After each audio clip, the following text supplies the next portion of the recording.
Thank you for attending. This is exciting.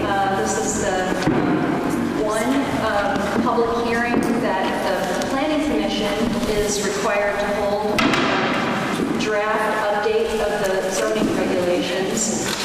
The plan would be for us to hear your questions, answer your questions as much as we can, take testimony, and then at the conclusion of the hearing, we'll deliberate on your input.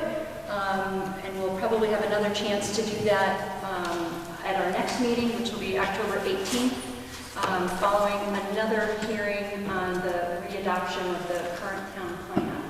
I can answer questions about that once we get going too, and how these two documents relate to each other. But our plan is to, as soon as possible, convey this document to the select board, which will then review it themselves and have their own hearing, at least one hearing, and again, take public testimony and answer questions, and then ultimately finalize the document, vote on it themselves, and then warn it for, with luck, warn it for town meeting in 2017 to go before the town voters for a vote. We're aiming to have the town plan follow that same timeline to be readopted and the new zoning regs be adopted also with luck at town meeting in March. So if I might just make a couple of opening remarks. I have some copies of an overview of our process. Well, maybe, why don't I introduce ourselves? We'll introduce ourselves so that you guys know. My name is Sue Kavanaugh. I'm the chair of the Planning Commission. Chris Burley. Ann Baylor. Skimmer Hillier. Bill Sayer. We're missing several members, two of whom are on vacation, one of whom is taking a class. Katie Raycroft-Meyer is out, John Elder is away, Bill Brown is away, and Gary Clark is out as well. So normally we're a 9-member body. Tonight we're 5. So if I could just make a couple of remarks before we open the floor to questions and testimony. The Planning Commission has been working on this regs document for 4 years. 3 of those years we spent reviewing just the boundaries, just the zone boundaries, and we considered a narrative objective for each zone. We talked about uses as well as dimensional standards for each of the zones.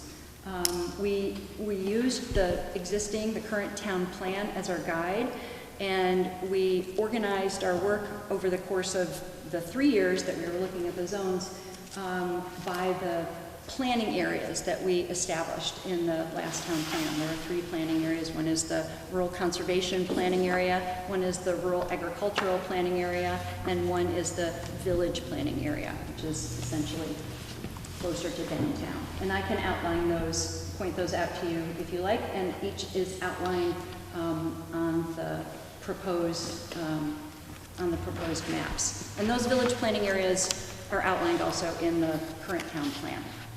So we used those planning areas to guide us. We started on the sort of outermost area.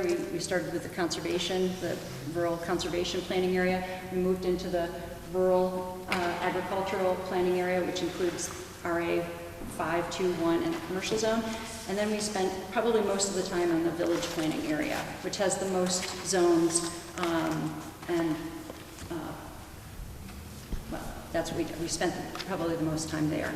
And then after we did one whole draft of that, of all the zones, then we tackled the rest of the narrative of the document. And we took time to reorganize it. With luck, it's a little bit easier to read than our current zoning document.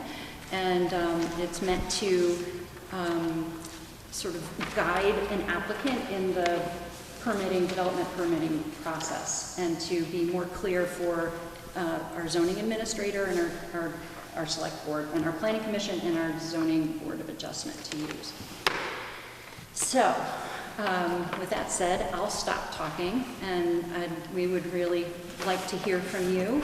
We had a little bit of a dry run last night with the select board, and we received some input and some questions from them. A couple of those members are here tonight, Peter and Ted, but I'm happy to open the floor. And I guess what I'll do, I've never chaired a public hearing like this before, but I think if you direct questions to me, and I can open it up to the group to help me answer. We also have Eric Forand, our zoning administrator, who is really helpful to me and to us.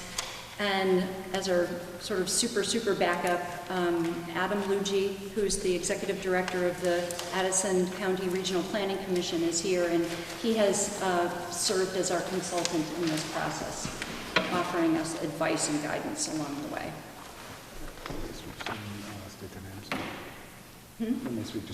Oh yes, if you would say your name when you raise your hand and have a question, that would be great. And I hope everyone has signed in. So who wants to go first? Now that I have a super dry mouth. I can talk some more if you want. I can go first. My name is Tom Wells. I first wanted to say a really gigantic thank you to the members of the Planning Commission and Adam working with you on a really magnificent piece of work. I mean, it's a lot of work and a lot of time to do this, and I served with some of you when you were working on the plan in the beginnings of this, so I have some idea of how many long, hard nights you've spent on this, so I thank you for that. Because I have some familiarity with zoning, I've spent some time on it, not nearly as much time as you guys have read through it, and I have 12 or 13 quick comments, but I don't need answers to these. I mean, if you happen to have one, you could do it. In some cases, duly noted is fine. I just wanted to pass along a couple things that I noticed as I was going through it. And if you're willing to give that to us on paper afterwards, I can do that. These are notes, but okay. I can turn it into something. We'll be able to read. Okay. Yeah, Carol confirms that you would not be. Yeah, can everybody hear? I want to make sure.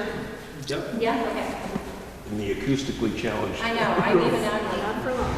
So the first thing I noticed was that professional office is a defined term in the definitions, but I did not find it as a permitted use in any zone. So I thought that was maybe an oversight. As we know, we have some attorney offices, dentist office, yes. Doctor's office. Is this sort of amalgamation? We didn't change a lot of text, yeah. And so yeah, in some cases we may have left something in that we then began to use another phrase for. Yeah, so. It could be. I noticed that there's a phrase called the healthcare clinic, yep. But that's not defined, so that's missing from the definitions. Professional office is in the definitions, but it's not a permitted use. Healthcare clinic is permitted in 5 zones, the more downtown zones, and that may well, for example, it could include a doctor's office, but right. presumably wouldn't include an attorney's office or a dentist's office. So those are a couple things that would be helpful if you took a look at it. And, I wonder if... it will be helpful if you write this down, because I'm having a hard time sort of getting it all down. Okay, okay. If you don't mind, is that okay? Yeah, sure. Okay. Professional office, yep. Not in the definitions. Yep. In the definitions, yep. But not in permitted use. anywhere. Got it. Yet we have professional offices in the number yes. of the downtown. I think we zones. shifted that to just office. Well, the office definition doesn't say professional, so it's just something to take a quick look at. Mm-hmm. I wonder if the planning board has made an effort to take a look at what properties might still be non-conforming uses after this zoning occurs. Because for those property owners, it's a concern, as some of them are pre-existing non-conforming uses. Some may have been made non-conforming by virtue of the changes you're making. I have found in my own experience in the past that it's not a bad idea to try to, and that would be a tough job for Eric, I guess, but to try to figure out who is going to be non-conforming when the dust settles and the new zones are in place. And I have one in particular that I know, because we own the property, that is a long-term non-conforming use that I wanted to speak to. We own the property at 28 North Street. It is currently the Almost Home Market. It was for many years the Bristol Market and a lot of other markets before that. it has existed as a market in that zone for 140 years, almost 145 years actually. Since 2003, it was converted to the almost home use, which is kind of a market, also a caterer, also a deli, so that they do a little bit of on-site food and so forth. There is nothing in the code that describes that type of use. Also, 2 years ago, we subdivided it, and part of it is actually a physical therapist. So the entire use is non-conforming and has been for many years. It seems to me, if possible, this is a good time to think about a use that's always been there, that's permitted, that I don't think people want to change and to make it conforming, because you're changing zoning all over the place. Now that presents a challenge because it's, in a sense, it's out there, at least one property further up the street. It's in the HDR zone.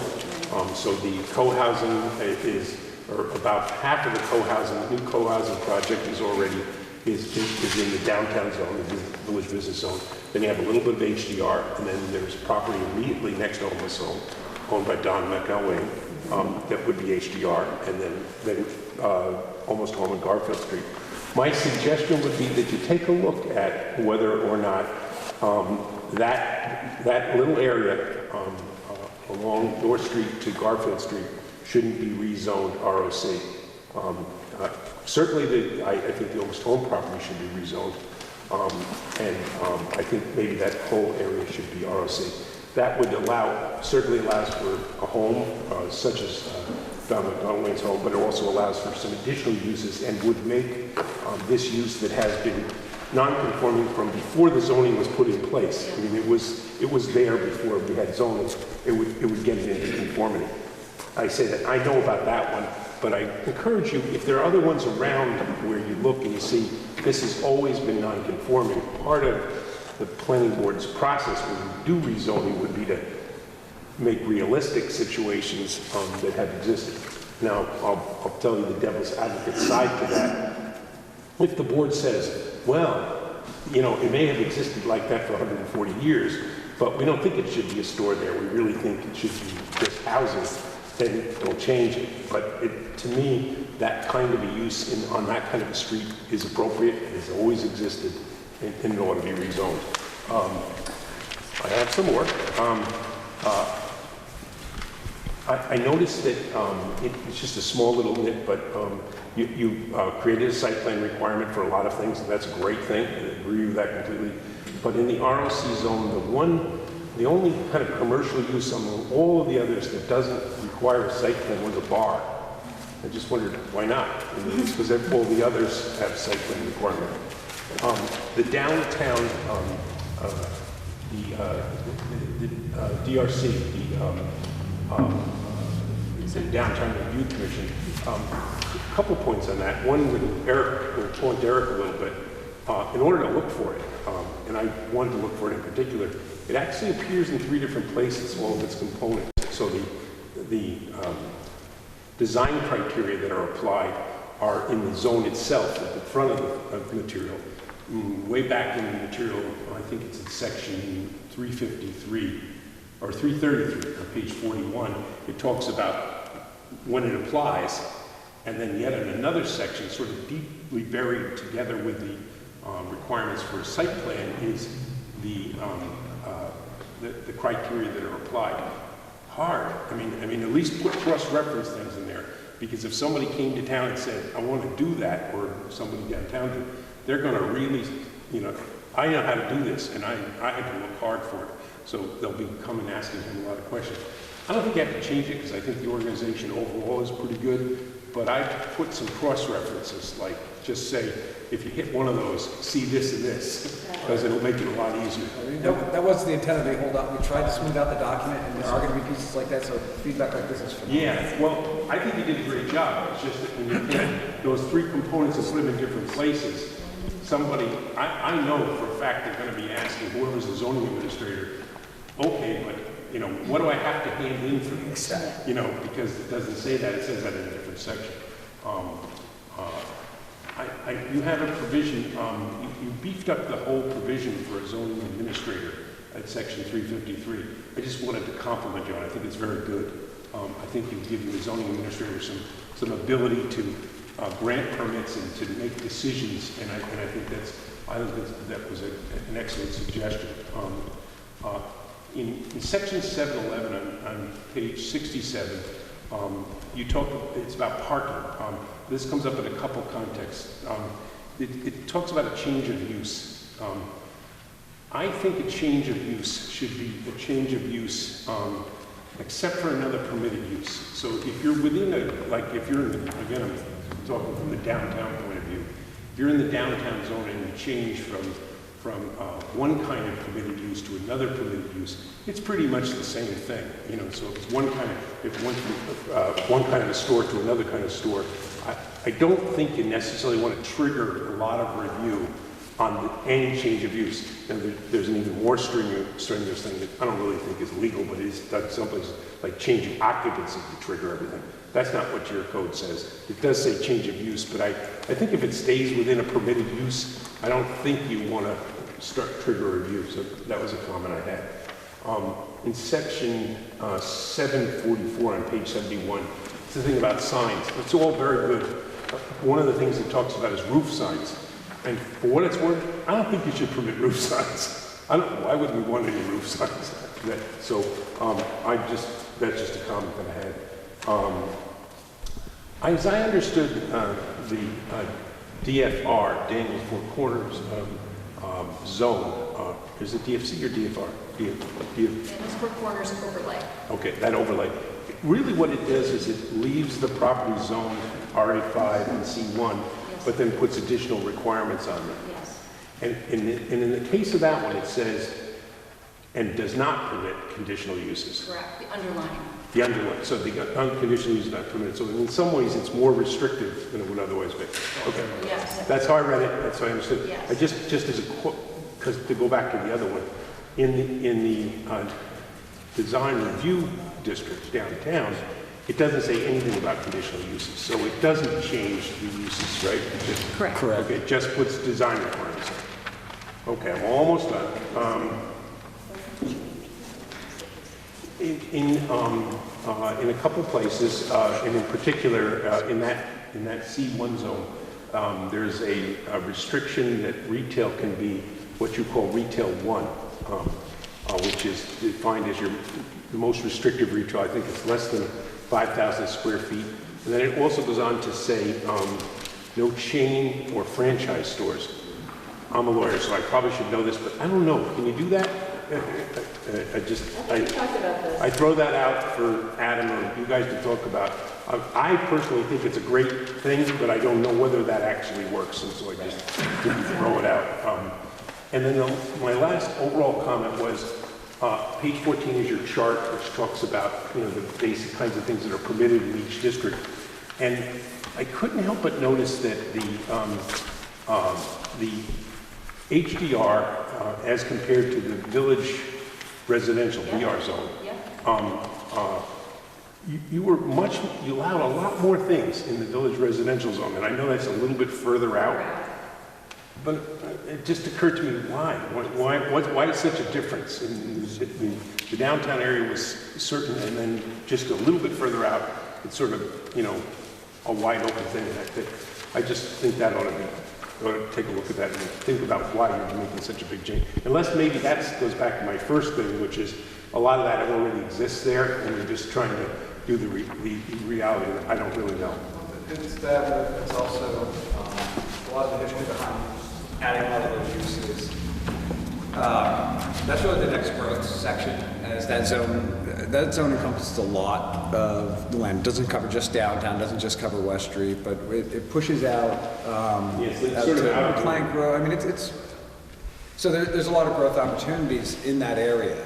So it really, in order to, without pushing growth out to the outer edges. And not making it mixed. Yeah. So It was an in-between. Yeah, this was a very fine line that we walked quite a bit on this one. So. Okay. I hope that actually get it more on the Plank Road part of it than the rest of it.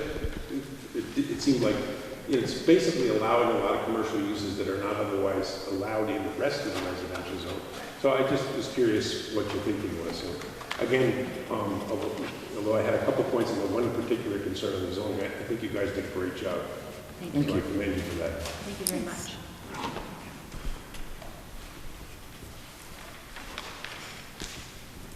Either one, you choose. In the days of yesteryear, when I was on the planning commission, I had done some formatting of the regs so that they're more easy to follow. The reason I joined the planning commission back then was to make it more usable for the zoning board, which I was on, I'm still on. So my comments are about format. First of all, on page 74, you kept the articles, the beginning of each pages, which make them easier to find, but you didn't do number 8, on 74. Sorry. So if you could put article 8 at the top of a page after the format change. So sorry, Peter, what was it? 74. Page Article 74? 8. What? Page 74? Yeah. Article 8 is not at the top of the page. All the other articles are at the top of the page. Oh, I see, okay. All right. Okay. Articles, I see, okay. The second thing is, it'd be nice to have, for easy reference in finding things, because we're at a meeting, we're trying to find things, and to put titles on the top of each page, Article 8, section, whatever it is. And the other format would be nice to divide up the index, the table of contents a little bit. Like, where you have articles, make them bold letters so we can find them easy. And maybe there's some way to divide up the sections a little bit better, but maybe at least have the articles in bold so you can find them. Got it. Some more breathing room. Yeah. How's the type size? Well, something you can find it when you're in a hurry. I don't want to, it's in here somewhere, I can't find it. I got it. I got it. But remember, you asked us to make the type style bigger. You remember that? Yeah. Well, we did. So Okay. give us some credit. But make it so I'm big, kidding. it's not much on the page. I Okay. want more pages to sort through, so I got it. make them smaller a bit. I know. Well, it's 97 pages now. But I understand. Thank you. That's really, really important. I too Pretty soon you're gonna have as appreciate long, a more easily read document. pretty soon it's gonna be as long as the Middlebury town. I hope not. Thank you. Dave? Hi, my name is Dave Livingston. We own Livingston Farm down in the Evans Four Corners. Obviously, with the zoning changes, we're concerned. I guess my first question is, what does the zoning board classify our business as? The Planning Commission.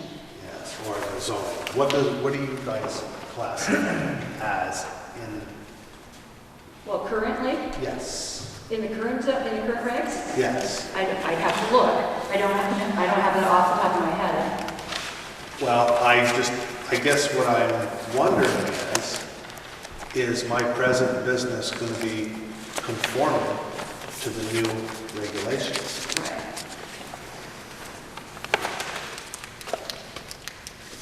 So how does it work when you're there? You've been there for 12 years, correct? 10.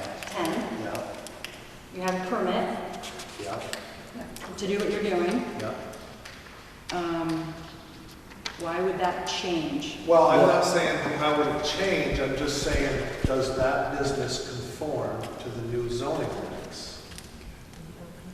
Well, you're The in the- changes that you're putting in, right? You're in the If commercial if zone. that business wasn't there, Could you open it tomorrow? and I want to open it tomorrow, If this plan passes, no. I don't think so. Well, C1, okay, so on that corner, yeah? it's commercial. We haven't changed the zoning boundary. Right, C1, but it also sits in the overlay It district. would be in the overlay district, which would change it.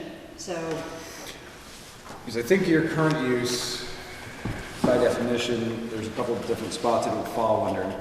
I think most of those would actually be conditional. Thus, with the overlay district, it would not be permittable. What it would do Because is... there's no conditional uses in the overlay, correct? exactly. So what would end up happening, is your existing property and its use would become a pre-existing non-conforming. Thus, you can continue to do the business that you do there, but any changes to that business would have to be conforming going forward. Thus, it may hamper expansion or a change of use that may or may not fit with. Well, that's my point, exactly. Obviously, my kids are getting involved in the business now. And obviously, it's a growing business. And I obviously would like to expand the business. We just bought, that's another question I have. I just bought 3 more acres from Craig Brown. Now that is all one piece of property. So does that make that whole piece of property fall into that? Because they did add it to that property. It's not a separate piece anymore. I don't know where the property is. It used to be 5 acres. Now it's 8 acres, right? Just to Farther the, down? South. just to the south. Yeah. So that would fall under Still a within property. commercial. It is, but it falls, if I remember right, that property's outside of the overlay. Those 3 acres that you purchased from Craig, I think your property's, I'd have to look exactly. Right. But if it did fall out of it, then all the overlay restrictions are removed and conditional uses could go there.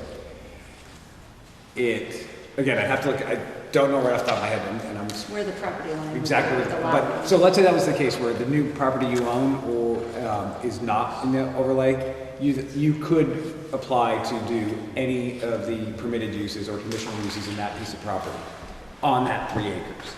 Even though it's one contiguous piece of property, you can have a property that's cut in half by 2 different zones, and that's how it would be treated, unfortunately. That's So- pretty common, actually. Well, you know, I've lived in this town for 53 years. I still live in the same house I was born and brought up in. And there's not anybody in this room that cares about the appearance of Bristol more than I do. I will guarantee you that. And that's why I always try to run a nice, neat, clean business. And we attract people from far and wide. I mean, I attract a lot of people from a lot of other states to come to Bristol and come and do business with me. That's the first thing. The second thing is,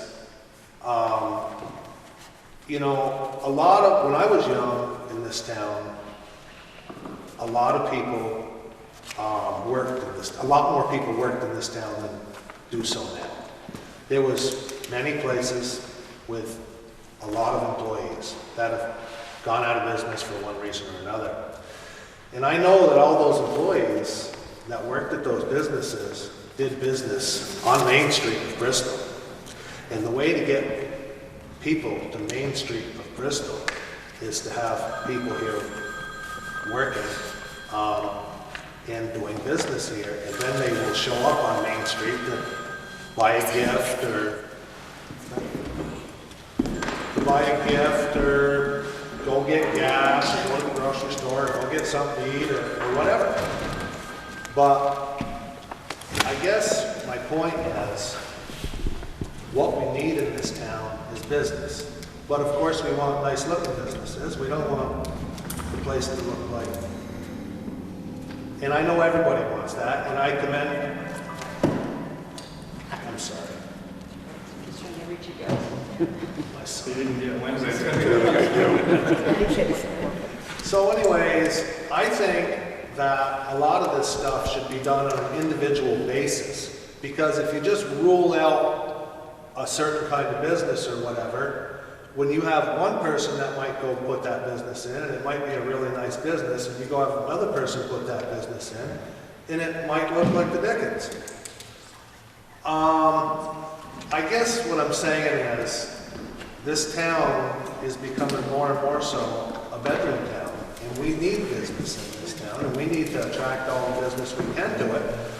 But at the same time, I understand that you guys are trying to protect the town from looking like a junkyard. I get it. So, also, when I bought that, when me and my wife bought that property,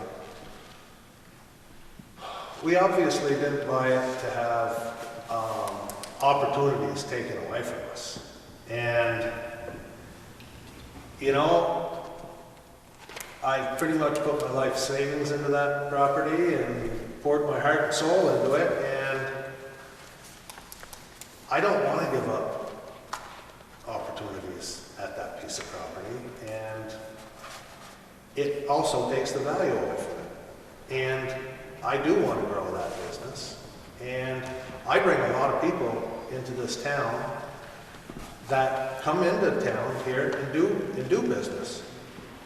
And I also have created quite a few jobs, and I have all kinds of subcontractors that do different jobs for me and so on and so forth that come to this town. And I think they should consider that. I don't think to just say you can't do this or you can't do that. I think it should be done on an individual basis, where it's something that's going to enhance the town. And the other part I wanted to point out is I've been to Act 250. When I went to Act 250 with that business, with a plan, I came to the town, I got a complete plan, got it passed by the town. I went to Act 250. You know what they did with it? They pretty much ripped it up, threw it in the garbage. After I put all this work into it, spent a lot of time with the town and so on and so forth, they said, no, if you're going to put a business there and you're going to be constructing new buildings, you're going to do it our way or you're not going to do it at all. They made me move my driveway, they made me move my parking lot, they made me change all the entrances, they made me turn my building, they made me move my building. I had to go through basically a design review process with Act 250 as far as colors, size, structure, so on and so forth. So I think you guys should think long and hard about that, because any building that goes into a place like that is going to go through Department of Labor and Industry, and it's going to go through Act 250 if it's a new building. So, what I'm saying, also, colors, height, all kinds of stuff. So you should probably really think about that. Because, somebody could go through all the design review process and so on and so forth. They might get to Act 250 and all of a sudden everything gets changed. And I said to Act 250, I was like, well, this is what Bristol approved. And they're like, we don't care. And so here I am caught right in the middle. I'm trying to keep the Bristol Planning Commission happy, or the zoning board or whatever, and deal with them on the other hand. So, I don't know, I understand what you're trying to do and I appreciate that, I really do. You basically got the same goals that I do. You don't want the town to look bad. But at the same time, I don't want to lose opportunity, and I don't want to be able to not build a business and take away opportunities that my kids might have. And obviously, I do have some ideas for that property down there to expand the business in a few ways so that it can support, more families. So for that, I gotta say, I don't want that down on the corner changed. I appreciate it. Thank you. Thank you. I'm going to ask someone else to speak, Peter, before we come back to you, okay? If we could have someone else speak before we come back? Who answered it? Was extending what he said. Okay. The corner, Danielsville Corners was supposed to be developing a business site, and it's called Commercial C1, which permits all kinds of things. Light industry, class 1, nursery, retail, all these things. I think by rights you can do anything you want that you're doing with it. So you have no problem with the zoning regulations, which hasn't really changed for your area. Okay. Do you guys agree with that, or? It's more complicated, Peter, because we've introduced the idea of an overlay district that would be more restrictive. Anybody else have something, new questions or comments, Jody? Hi, Jody Lathrop Forest Products down on South Street. We noticed when we were looking at your chart on page 14 that you have us in as village mixed, which has been the history of the property. There's no complaint there. Yeah, the South Street sawmill property. But then when we go down to the chart, none of our uses are included in the section that would cover us. what we're already doing there. Yeah, it's on the bottom of the page, agriculture, forestry, resource-based uses, village mix. There's nothing checked for sawmill in there. Bottom of page 15. Adam, this is that just a typo on that one you guys did? In that area, we have exempt use for all the other zones for ag and silviculture and farm product sales one, but we don't. Within village mix. Village mix or ag. So that, You're right, that might be a typo for village mix. I believe it is. And I then the don't know whether a sawmill is allowed specifically. We can go back and look at the regular guidelines, but it looks like I missed that well, if call. it's not, we might have a problem with that. But we've been there for, Over 100 years. Then the other issue is there's a definition for sawmill, but you have no definition for forestry. In your glossary in the back, there's no forestry definition. Now, maybe you're counting forestry within the sawmill definition, I'm not sure, but it didn't seem clear to me. Then in section 730 on page 70, because you have us in the village mix district, and or if you changed us to commercial, this would affect us. Storage of vehicles in districts within the village planning area. Anything with a 2.5 ton carrying capacity has to be in an enclosed garage. So unless you want us to build something the size of a football field down there, that's probably not going to happen. 730, page 70. Page 70, right at the top, section 730.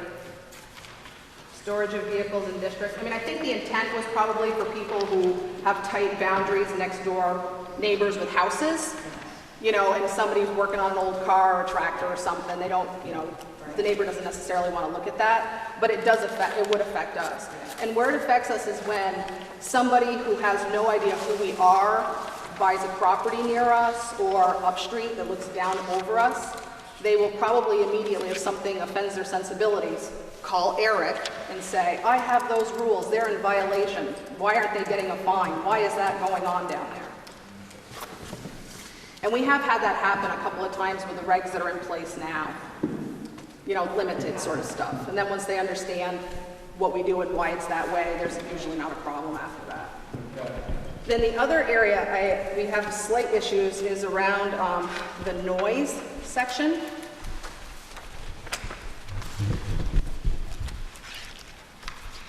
Well, maybe I should back up, because section 750 on page 72, I thought it seemed like the wording is very subjective.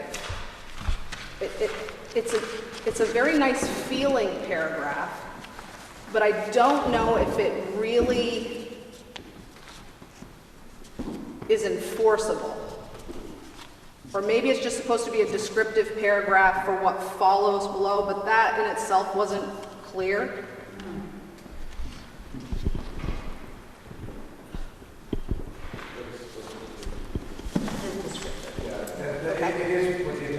It may just be the way the section numbers fall and that it's sort of weird there. Yeah, I know, it's strange, it's just the placement is odd, that's all, it just needs to be looked Of at. sections 51 through 50. That's kind of how I took it, but at the same time, if you're reading it fresh, it's kind of subjective wording.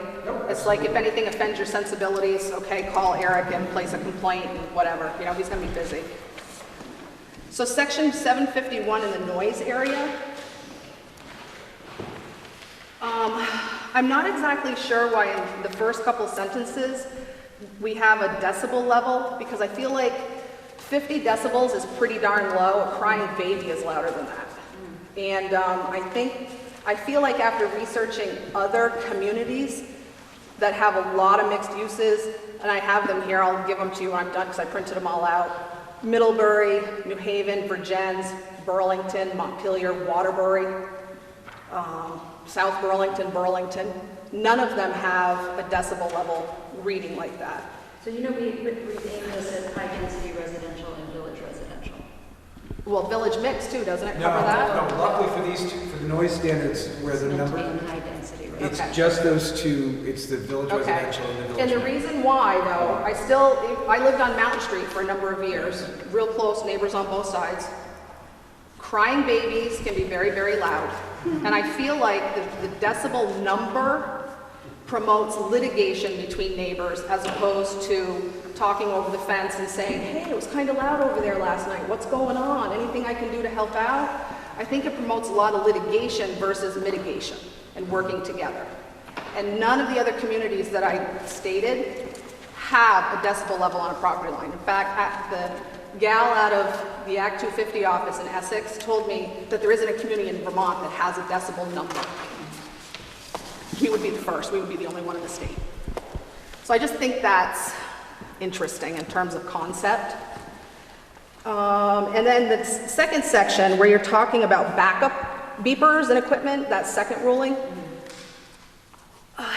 that's a tough one because backup larger equipment like snow plows, dump trucks, garbage trucks, rescue squad, ambulances, fire trucks, they're required by law to have backup beepers by 3 different federal agencies.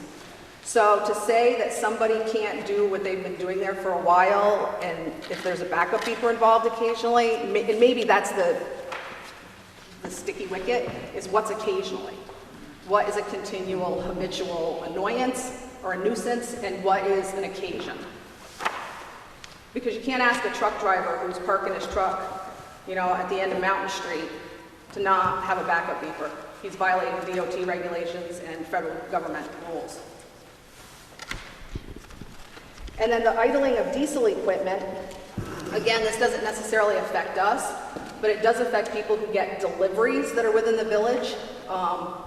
At times you have truck drivers when it's 20 below zero that will pull in with a load that have to stay in their truck until they can get unloaded. It's when the business opens at 7 a.m. They may roll in at 3:30, 4 o'clock in the morning or 6 o'clock and it's cold out and they can't shut that truck off or they could freeze to death in that time.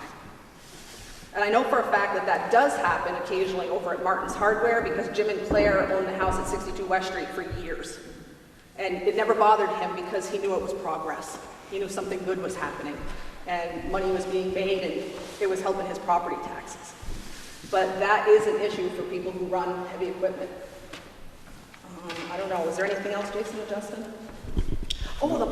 Okay, on a completely different note, the pond district, the overlay for the Bristol Pond area, we have a small lot there that's what, 12 acres?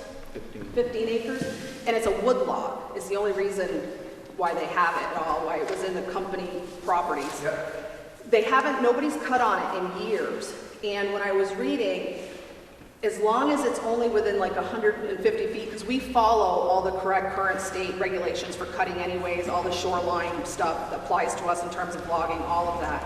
I was concerned that it said that you could only do tree removal if it was an occasional limb or a dead tree. I think I read that. Is your spot within the camp, within the camp zone? Yep. Okay.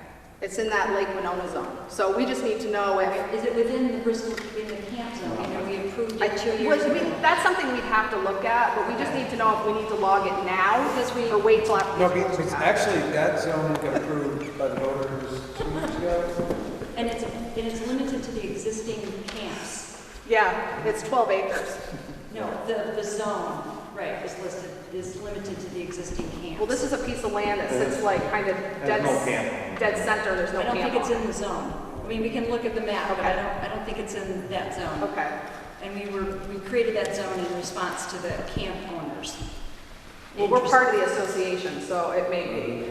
So, well, that's something we'll have to take a look at. Yeah. And obviously, if we did decide to go in and do something, you know, as A. Johnson has over back there, it's always in conjunction with the other people that are there. Does anybody else need anything done at the same time? You know, we're very respectful and For responsible. this draft, we didn't make any changes to that Okay. zone, which was approved, I think, at town meeting 2 years ago. Okay, all The right. other one, I thought it looked like there was maybe some minor updates to it. It was just about the shoreline protection, and of course, that's in response to the state of Vermont. absolutely, that was specifically written. What based on natural the state. resources, Yeah. rules and regulations. And usually anything we do, we go through and get approval from Burlington Electric anyway, so it gets like 3 different certifications. But that's something we need to look at. Say that again, Jody, I didn't. That's something we really kind of do need to look at some point because, you know, it's a wood lot. What, Are you that talking- 12 acres of land by the Yes, pond. I mean, it's a woodlot is what it It would is. be good to determine whether it is included in the Yeah, okay. zone that we created 2 Yep, years ago. I hear you. Otherwise, it would just be in conservation. Sounds good. Is that it? Do you guys have anything else? Yeah, Okay, I don't know, that's it. the next meeting. Thank you. Thank you very much for your attention. Yeah, sure, thank you. Yes? I have not read any of these documents. Could you state your name? My name is Betsy Blair, and I am wondering, I think I'm in high-density residential, and so it looks like I would be allowed to babysit for someone in my own home, but I would not be allowed to doggy sit for anybody in my own home. I don't think, Um, Use a kennel as a- oh, a kennel? No, It sounds very limited. if a friend of mine was going to be away for a weekend, Yeah. or a week, Yeah. and their dog was a friend of my dog, Yeah, I could don't they think, come? yeah, I don't think we've written anything that would restrict that. Okay, and if I were to teach a couple of sessions of meditation to a half a dozen people, would that be illegal?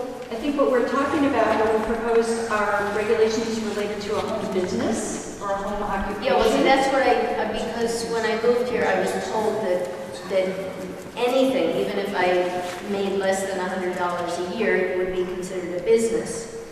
And so I just need to know because I have never considered that a business. It's not really what you call a viable business. And so I'm just wondering, how, Whether money changes hands or not, is that? right, because I know there's a threshold below which you don't need to report to taxes or anything, and I'm just, I have never made enough money to know these things, so Yeah. I don't want It's to. certainly not our intention to prevent you from doing what you've just described. Okay. Again, which zone do you live in? She thinks home high density. I live on Maple Street. Yep, you're in high density residential. So the good news is what is called a home occupation, which is people doing just what you're talking about. You want to dog sit, you want to run a tax preparing service out of your home, things like that, where you're the sole, it's part of your house, by definition, that would be permitted. So what you're doing is absolutely fine. It's pretty tame. Yeah, and it really is. And that's what a home occupation was meant to do, is not to prevent uses just what you're talking about. If somebody wants to do something in their house to make a few bucks to help pay the light bill, it only makes sense. Now, there are certain uses that are prohibited by state laws and things like that, but for the most part, as long as they're safe and the neighbors aren't harmed, there isn't a whole lot you can do. Right, now, I mean, if I were to invite in 6 dogs, the neighbors might care. At that point, then you might run into noise ordinances. My dog doesn't bark, and she doesn't like dogs that bark, so it would be really quiet. Perfect. I think you're Sounds good like now. you're okay. But thank you for asking. You want to do extraction? We've got a preview. Yeah, Sue has a preview of this last night.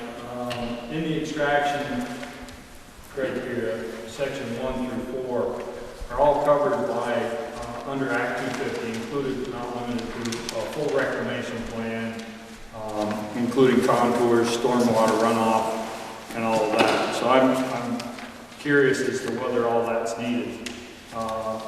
Number 5.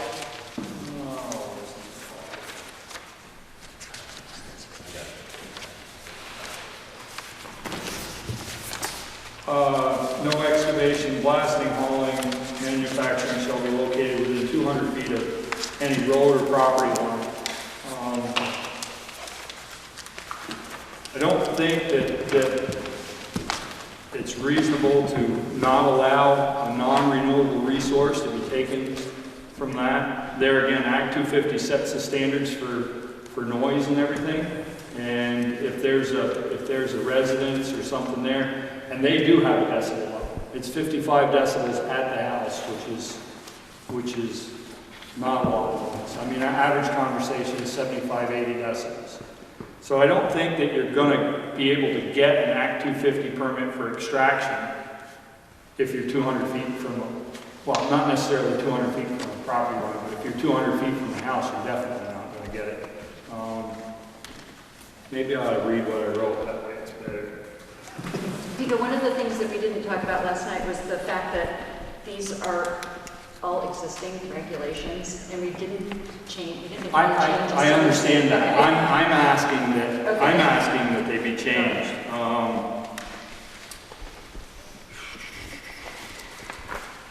Let me get to where I was here. A non-renewable resource must stop within 200 feet of a property line. I understand if it's going to affect the neighbors, and there should be conditions, but not to hold every site to that same standard is a waste of a natural resource. I think that with our existing operation, our grade goes to zero. If we had to stay 200 feet from the line, we'd have a hump in the middle between our property and the Hills property. You know, that's all spelled out in our Act 250 permit. Our contours are all laid out ahead of time. Our stormwater's all taken care of ahead of time. Our reclamation plan's all in there. And anybody who's dealt with the state knows that they don't play nice when you don't follow their rules. So I think that there ought to be at least a provision to allow for somebody to go closer to the property line if it doesn't affect their neighbor. I'm not saying you have to do away with your 200 feet. I'm just saying that, you know, if the resource is there and it's not going to bother the neighbors and the state's okay with it, I don't see why it can't be removed. Number 6, the state has changed its noise rules, which I already stated. They are now figured at the residence and are strict, 55 decibels with no exception. The only way to exceed that is with a noise easement. That property owner, from that property owner. If the site cannot meet that requirement, then I think the 300 feet is not a concern. That's the 300 feet for no machinery. And there again, you contradict, you say no machinery or sorting equipment within 300 feet of a property line, but you allow extraction up to 200 feet. So something has to change there because you can't get the material out without a piece of equipment. You mean a rock fair?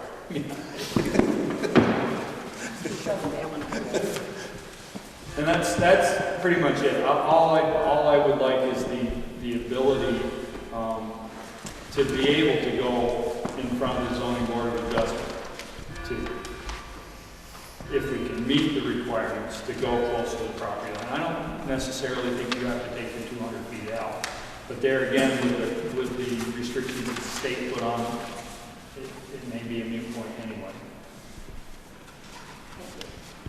That's pretty much it.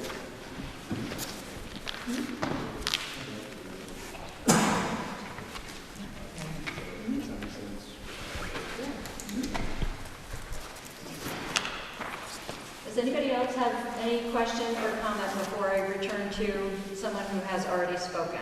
I want to make sure everybody has the chance to speak first or ask a question.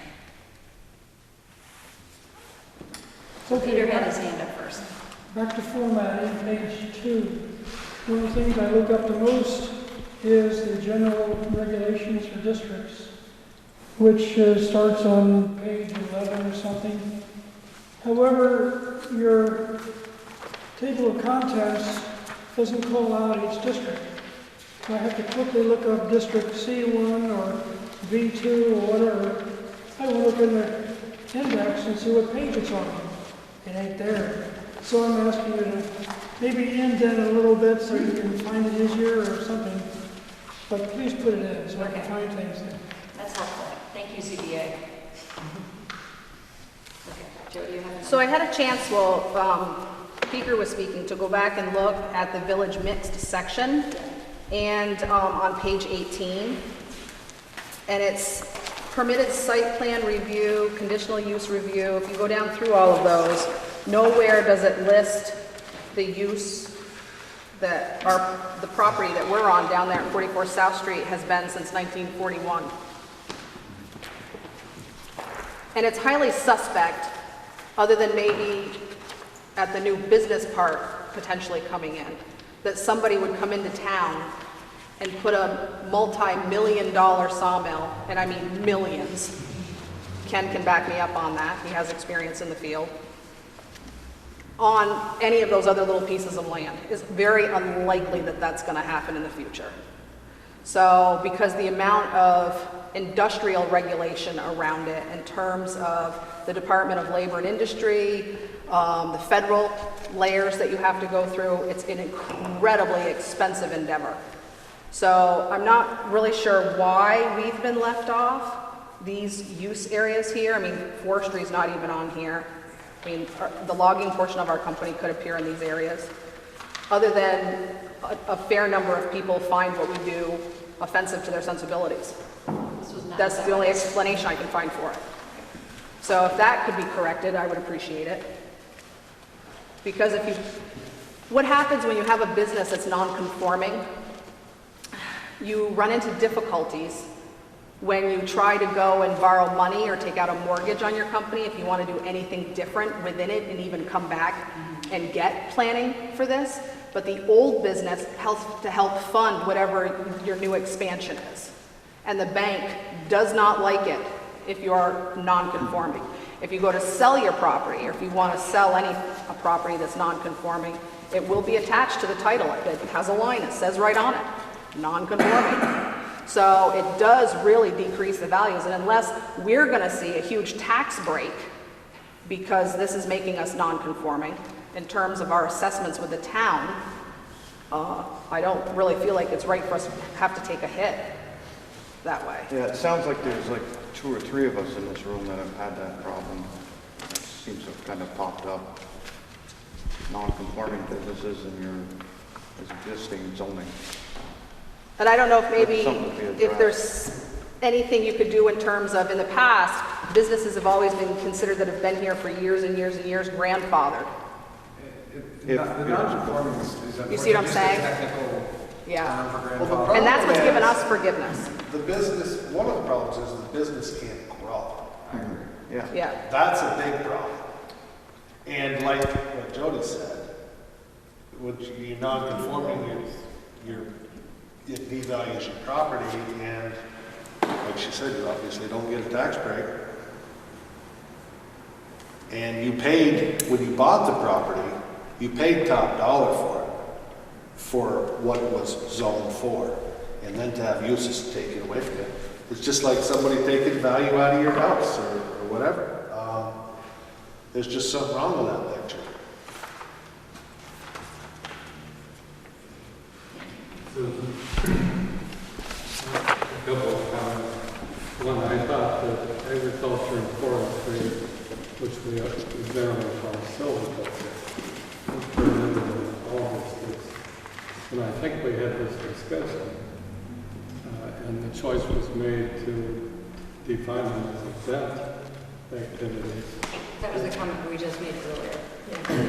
So that's the answer, Jody, there, is that forestry and agriculture are not listed because they're exempt from regulation in all districts. Yeah, but I hate to nitpick, but I don't know if technically everything we do there could be considered forestry. I would like to think it would be, because it would make my life tremendously easier on many, many levels.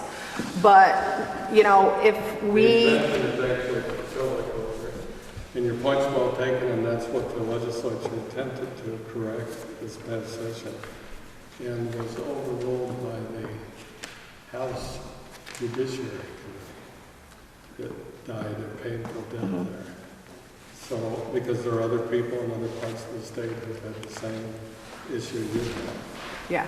So, And so it is a fair point for the non-silvicultural parts of forestry operations is somewhat of a limbo. But at the same comment I would make is that over the years when we've had this discussion about the Lathrop's property, it was always the intent, as I recall, they can continue, that they were allowed to do what they do without having to rely upon non-conforming use or grandfather. So we want to be sure we held to that tradition. Thus the grandfathering term. Well, No, it's different. The grandfather that David was explaining is not as good Okay. as allowed. because- so is Right. these existing businesses, for example, could at least the piece of property that they are on be made at least conforming? The property obviously isn't going to grow to get any bigger. This is in, Typically, you don't have a zone that's on just one property, so there's a logic to it that normally, you know. I has know, to but extend when to one. sometimes, when something's already existing, sometimes you need to make exceptions. Well, I think even in the problem with Lathrop's situation, the village mixed is there, but it's also down in the residential area where what they're doing right now, the sawmill on their property is fine, but it wouldn't be too good. And Jody made a good point, who's going to do it? It's not going to happen, but if you made that a permitted use in the whole village mixed zone, then in theory, somebody could put a sawmill. In the whole village, yes. In the whole But if you village mixed sep- zone. If you separated You'd out have to the make it a piece of separate zone, property yeah. that they were already Like on. DM1 and DM2 or something. Well, or existing permitted use or whatever.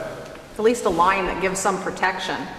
Because if we decide we do want to do something still within the sawmill field down there, if I come before the ZBA or, you know, put an application in front of this, I know I'm going to have a lawyer sitting right next to me. Well, I need I to be mean, able to that's- run a business. That's how I look at it. It's like, I don't want to have to feel like, and neither do Jason and Justin, I'm speaking for them right now, but we don't want to feel like if we want to do something more down there and maybe add back some employees and maybe move up a little bit or do something a little different, you know, different still within our forestry category because that's just our niche. I don't want to feel like I have to come with a lawyer every time. And right now, that's how we feel. We feel like we have to come with an attorney every time we go to do anything with the town. And I don't think we should have to feel that way. And I mean, the document is great. I've read it. This is like the fourth time reading through it, and even tonight, listening to other people talk, I've seen other things. So, I mean, it's still, I think there's still plenty of time, and for you guys to go back and look at it and think about it and bring it back. And I think the whole point of this is to make it functional for everybody that's already here, and then to encourage new people to come in and bring good jobs that pay a high rate. I mean, our guys all make really good money that work for us. They all have full paid health benefits, they all have dental benefits, they all get at least 3 weeks vacation off a year. We don't dock them for sick days. So, you know, we run a tight little ship down there, a good little business that could attract, if we grew maybe a little bit more, we could add other people who would then want to buy a house, want to live in the village and maybe walk to work every day. You know, but it's got to kind of work, you know, with us and for us, not against us all the time. Does that make sense? absolutely. Yes, thank you. And I think you'll find, Jody, that the definition of sawmill is inclusive Okay. of other wood products and functions and activities. But take a look at it and take a look at it and let us know. I guess I do have something. I guess I'm with Jody because I never really thought about, I have a power plant. Can you share your? I'm Shannon Hill, Moore Hills Farm, so, and I do have a power plant down there. I don't know if anybody knows that, some people do, some people don't. I make enough energy to power 400 homes in our neighborhood every day. And, you know, I consider it agriculture. I had to get something from the state saying they consider it agriculture because if the cows don't poop, I don't make power.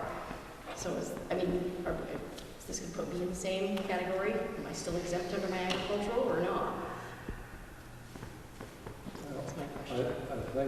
I say think yes. so, because I think you get the permit for that particular function comes from the Public Service Yes. Board. And for better or for worse, this is why there's a little contentiousness about this in the legislature now. But for better or for worse, that permit overrides anything the town does, or even the Act 250 Commission substitutes for it. But it's a fair point. I think we should take into account the production of energy through agriculture, because it's happening more and more, and it's going to continue to happen in the future as we try to find other ways of limiting phosphorus into the streams.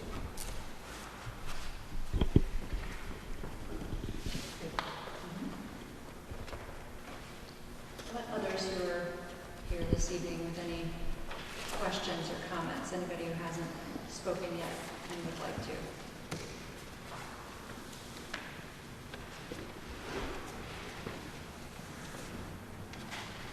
Peter? Is this the only review meeting you're going to have before it goes to the vote, or you have another review meeting? We're required to have a public hearing. This is the public hearing. We are required to have one public hearing. This is the public hearing, but we will deliberate in public, as we always do, either after the public hearing has closed and at our next meeting on October 18th as well. Okay. Peter's got a private hearing of what you're saying.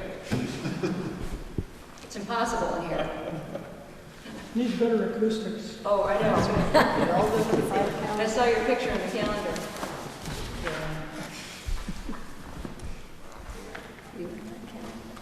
You in that calendar? Peter's not.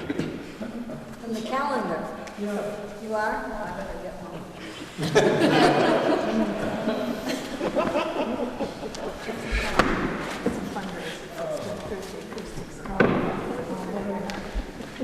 Peter. I'm teasing. Everybody's naked in the calendar. I knew. Oh, that one. Oh. I haven't even seen it.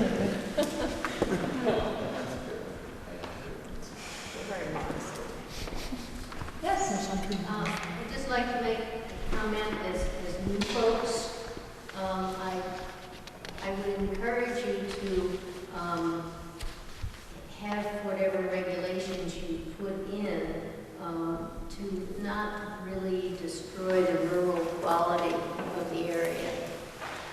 I mean, I was warned that where I live, I might occasionally smell manure.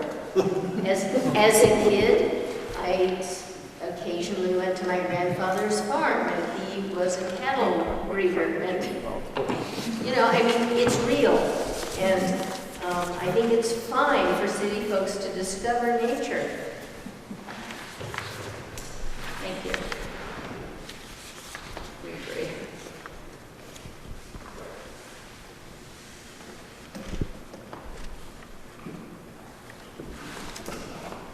Anybody moved to speak? Okay.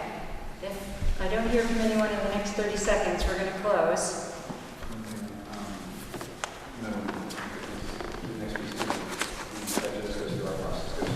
I did.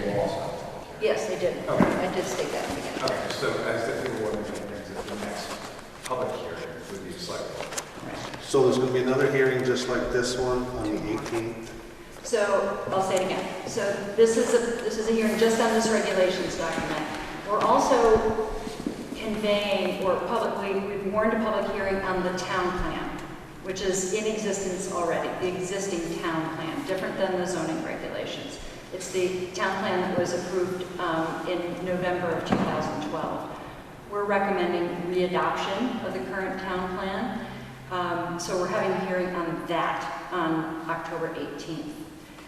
What our plan is to do is have this hearing today, take in testimony, make any final changes that we deem necessary, and then convey it to the select board.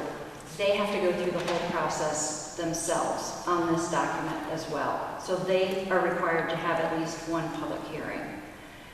Then, That's the one on the 18th? You have to have two. That's another one beyond that. yeah, we probably won't convey this until after the 18th. We have a public hearing on the town plan. We had to warn it for 30 days. We warned this for 15 days, but for a town plan, you have to warn for 30 days. So we're having a separate public hearing on that document, separate document for readoption without change of that document. So in essence, we will be conveying both of those to the select board. They have to have a hearing either together or separately on both documents, both the regulations and the town plan, two different documents. Sue, is it possible Sorry. that the mayor and council has to have 2 hearings? It used to be the law. The select board, rather. Yeah. Select board 2 on the, I think their public hearings, they have to have 2. okay. We're trying to give them enough time to be able to do that and make any changes that they deem necessary themselves in time for it to be warned, which has to happen, I think, by late December or early January.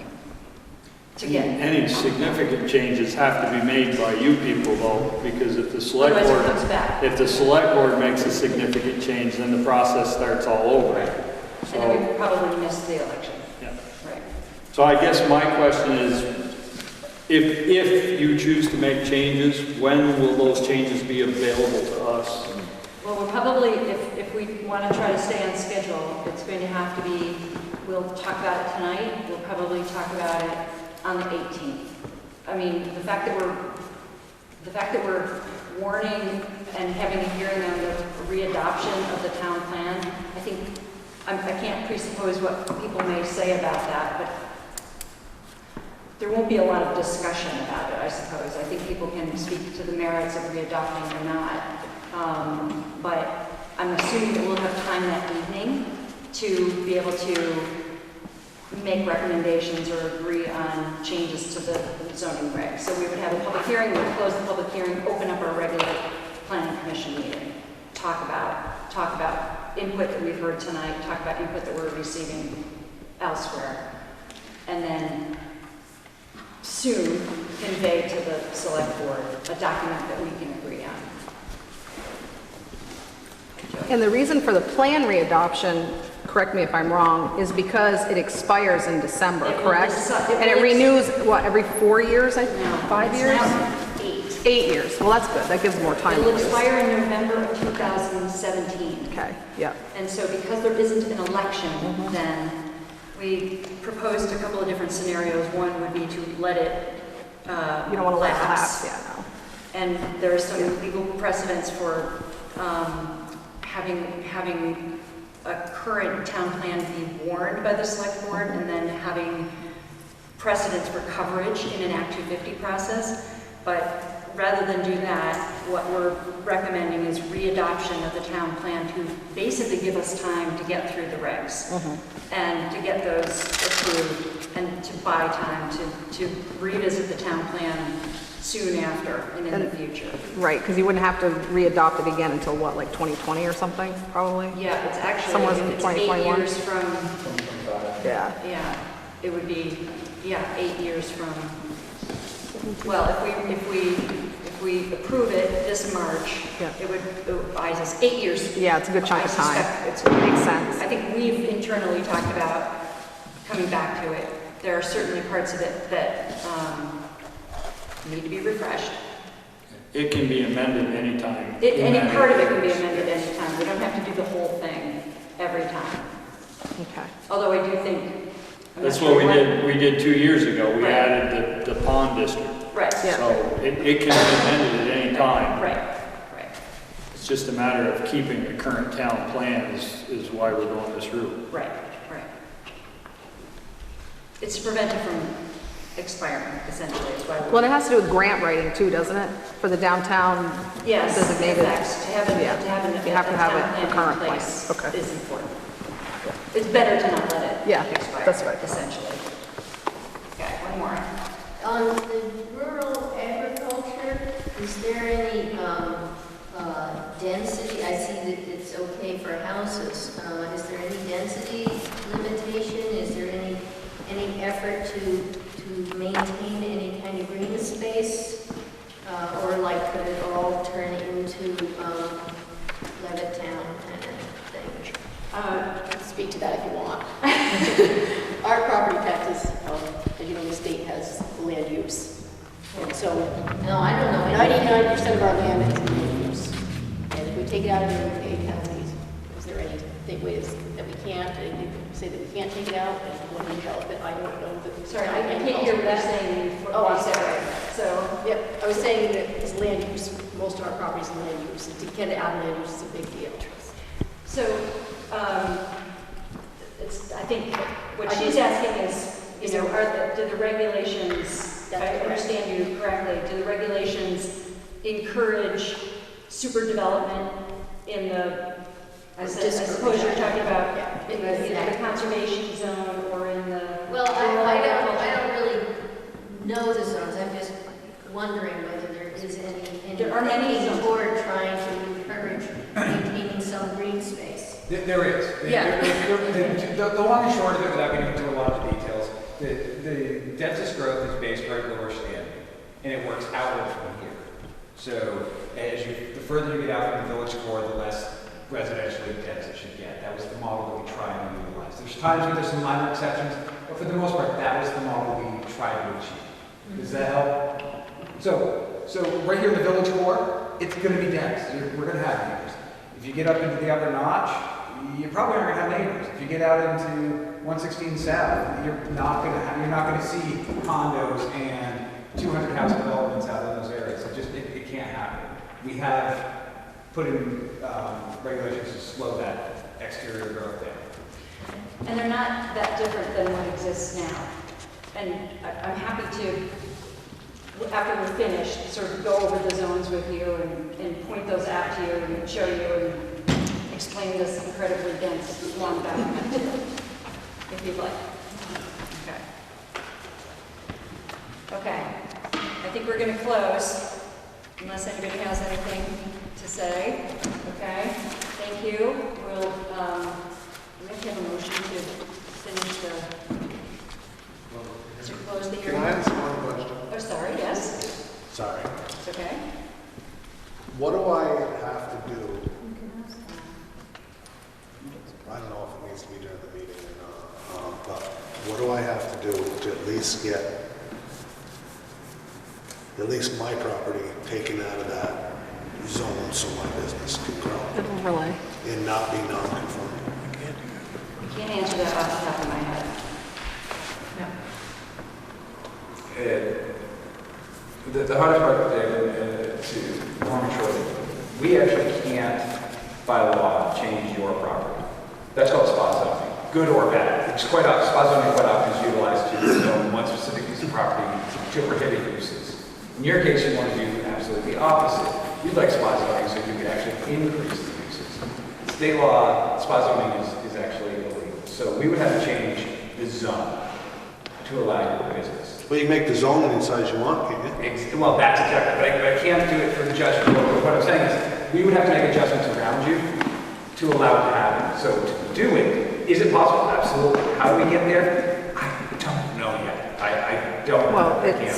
That's the long and short of it. But for your specific, change your 10 acres or roughly that we have done, we can't zone just your 10 acres either. We can do a zone around it. So we have to work on that as a group. That answers your questions.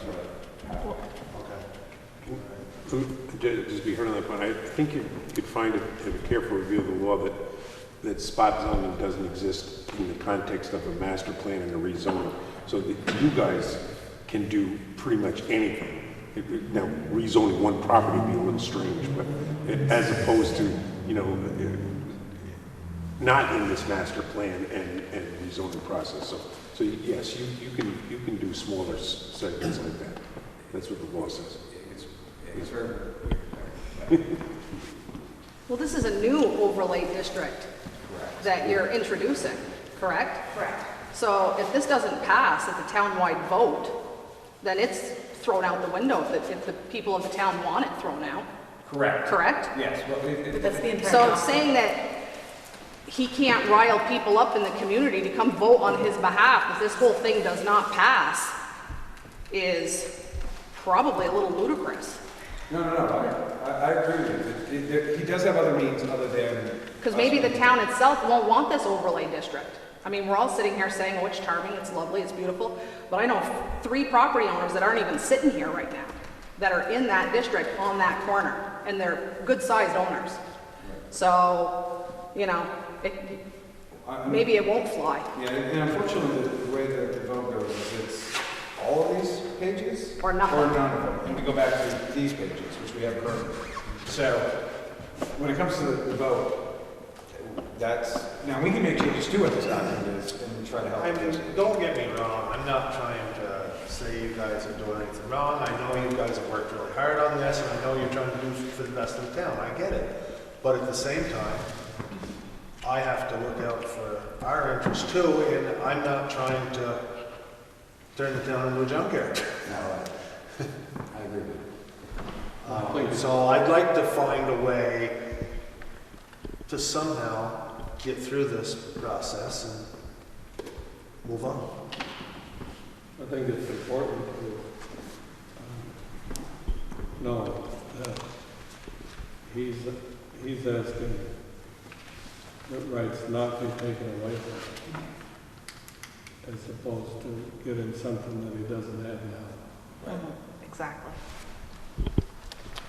Okay, one last. Please ask the public that if they have any concerns about this regulations, to make a discussion in what is greatly available called a front porch forum, so that we'll have some idea why people voted down if they do.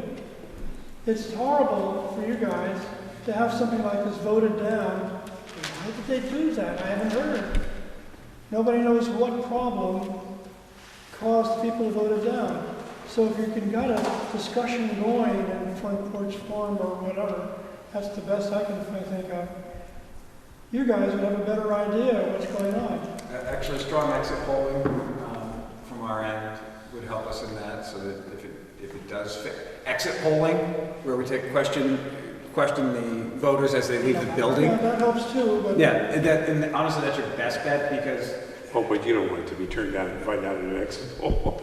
yeah. But what I'm saying though is, when it comes to why it was turned down, Peter's point was why it was turned down, that you can find on the exit poll.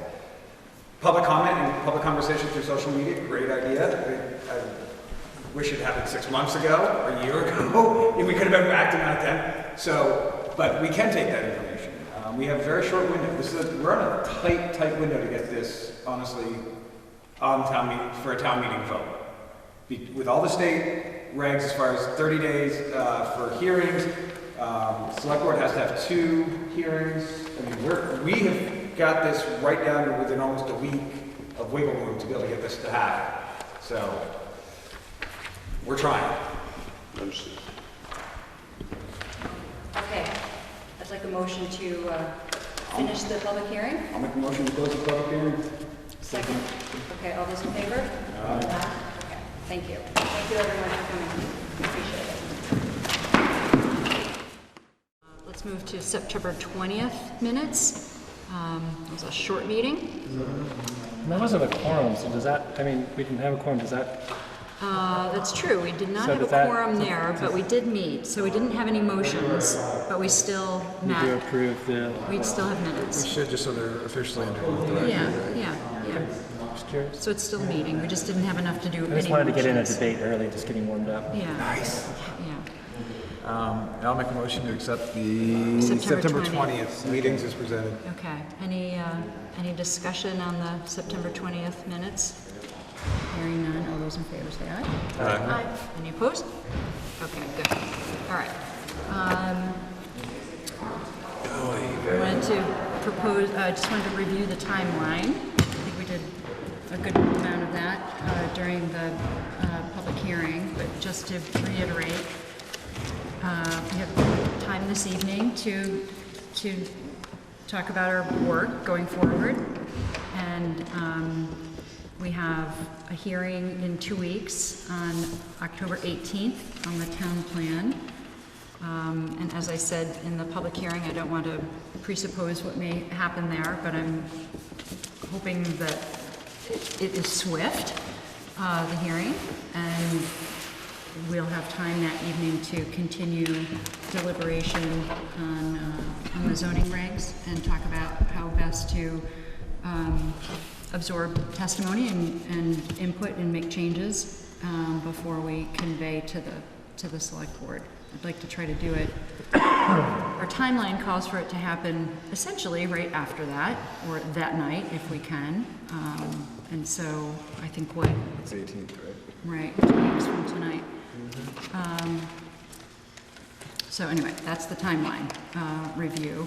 And if we move to item number 5, we can begin discussing how to incorporate or keep track of, at the very least, input that we received last night from the select board and tonight during the public hearing, and any other that we have individually that we want to discuss. Adam, what's your opinion of the best way to collect and convey and agree upon next steps, or And make everyone happy at the same time. Come on, wave it back to Claude. I know you can do it. I mean, you got comments, and I think you should just go through them in order. So whatever comments you want to bring from the select board, and then the comments you got at the hearing tonight. Anything else you've gotten? You know, if people have come in and sent you written comments or whatever, but I think, we may be able to group them beforehand and say, here's a group of comments we got about this particular, the Four Corners overlay, for example. Right. And then basically decide what, if any, changes you want to make in regards, in response to those comments. Extraction too, we want to talk about that after having input last night from Peaker and tonight too. Sure. And those next. And village next, okay. So, where do you want to start?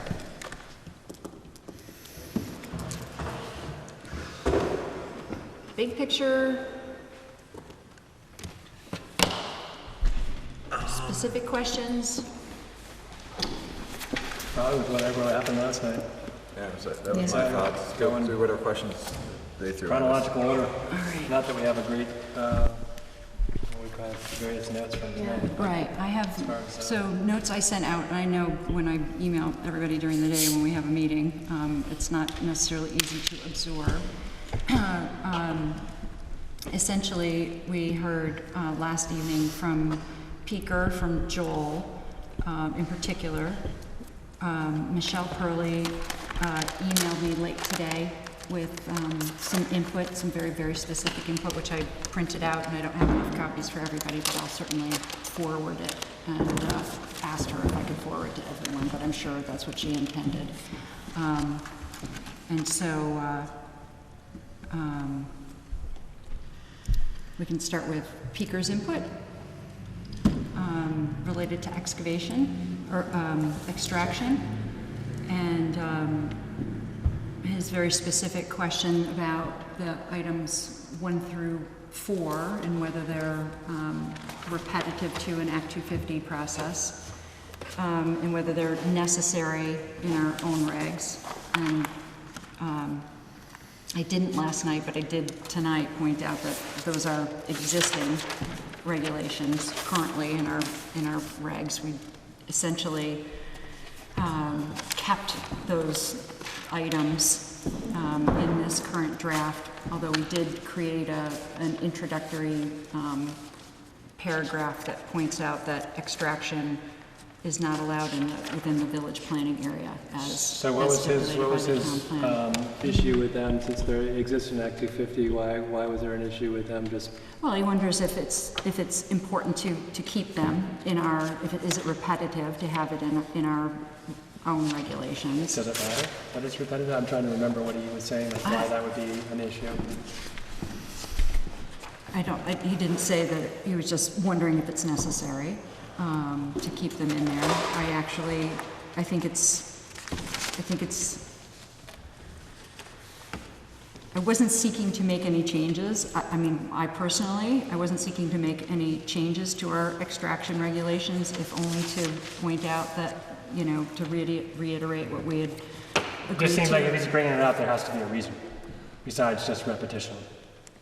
Well, sometimes when the same regulation is duplicated in the local and in Act 250, it feels like to the applicant that he has to run the gauntlet twice.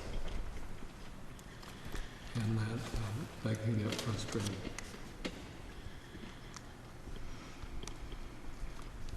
So I guess I'll ask Adam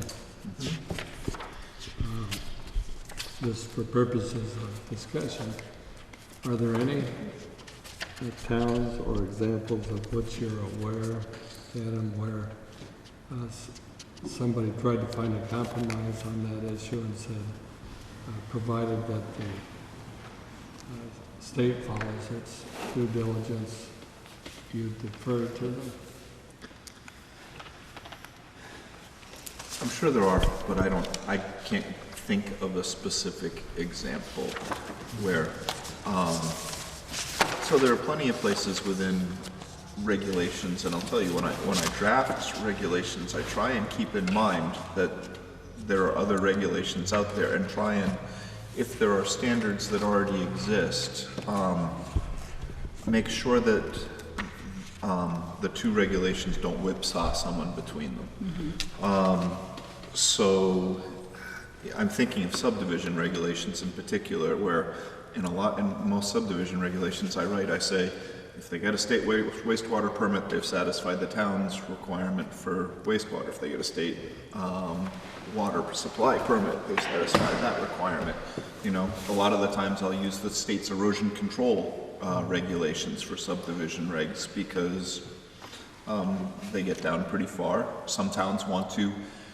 They certainly have the authority to do more if they choose to, and some towns want to. Some towns say, no, the state does that, why should we have a different set or an additional set of regulations? You know, in the present case, like Sue said, we didn't really change your extraction regulations. We didn't change them at all. We didn't, yeah. Given Bristol's history with extraction, it doesn't surprise me that you may want your own regulations rather than just relying on the state's regulations. You know, conditions 1 through 4 basically say we want to see a site plan and see where things are going to be. Honestly, if you don't have them, you might as well not have anything. Yeah, but as far as the site plan goes, that's all conditional use, so they have to provide planning and all that. So we essentially will ask, the applicant will be required to do it 3 times then, for one for their conditional use, one to meet their... No, this is part, these are additional conditions to the conditional use permit. So these are, so the premise behind that particular section and that particular article is that there are certain uses that have higher impacts than others in town, and therefore, in addition to your normal conditional use criteria, you ask for other criteria that are specific to that type of use. You do it for gravel pits, you did it for gas stations. You really don't have very many. It's a few higher profile businesses, I guess is what I would say. Facilities requiring storage of flammable liquids, home business, solar, wind, and other energy systems, telecommunication facilities, planned unit development. That's it. Yeah, those are the ones. So in terms of his very specific questions about numbers 5 and 6, related to the setbacks, I think that's probably of most interest. And I'd be interested to hear what our thoughts are. And, you know, I've had 24 hours to think about it since he brought it up last night. And certainly what, you know, sort of understanding a specific operation and the site plan of a particular operation gives you a better insight into what 200 feet means, or what 300 feet means in terms of where equipment is being used. Well, let's take the easy one first. What about his point about 200 feet for the limit of the resource use and 300 feet for the machinery? How can that make any sense?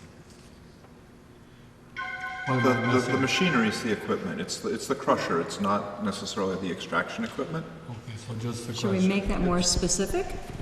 It's the crushing machinery that's gonna make the noise, the crusher, the sorter. So it says no power-activated sorting machinery or equipment shall be located within 300 feet of any road or other property line, and all machinery shall be equipped with satisfactory dust elimination devices. So read the first part of that. Yeah, again. so it says no power-activated sorting machinery or equipment shall be located within 300 feet of any road or other property line. So it's not including the loader or the. It says power-activated sorting machinery or Yep, equipment. I hear you. Yeah. Okay, so that's a little different. And all such machinery shall be equipped with satisfactory dust elimination devices. So I think it's, your impression is that it means the, sort of, the thing that sorts. Or crushes. Or crushes. I ran into this with the noise one the other night too, when people were worried about weed whackers. Remember that said equipment as well? So there was some discussion around what equipment is. So here, you're kind of saying equipment is the sorting equipment. The other noise you were saying equipment might be the roof equipment. It's the same. You might need to do that definition. To be more specific. Right. I think in this one, if you just strike the word equipment, you just say That's what I'm thinking. Just say sorting machinery. If you strike the equipment, because to me, I can read that sentence two ways. It's either the sorting machinery or equipment as a whole, any type of equipment. And so if We should eliminate that confusion. Did I understand you, Eric, to say some people are fussing about a weed whacker?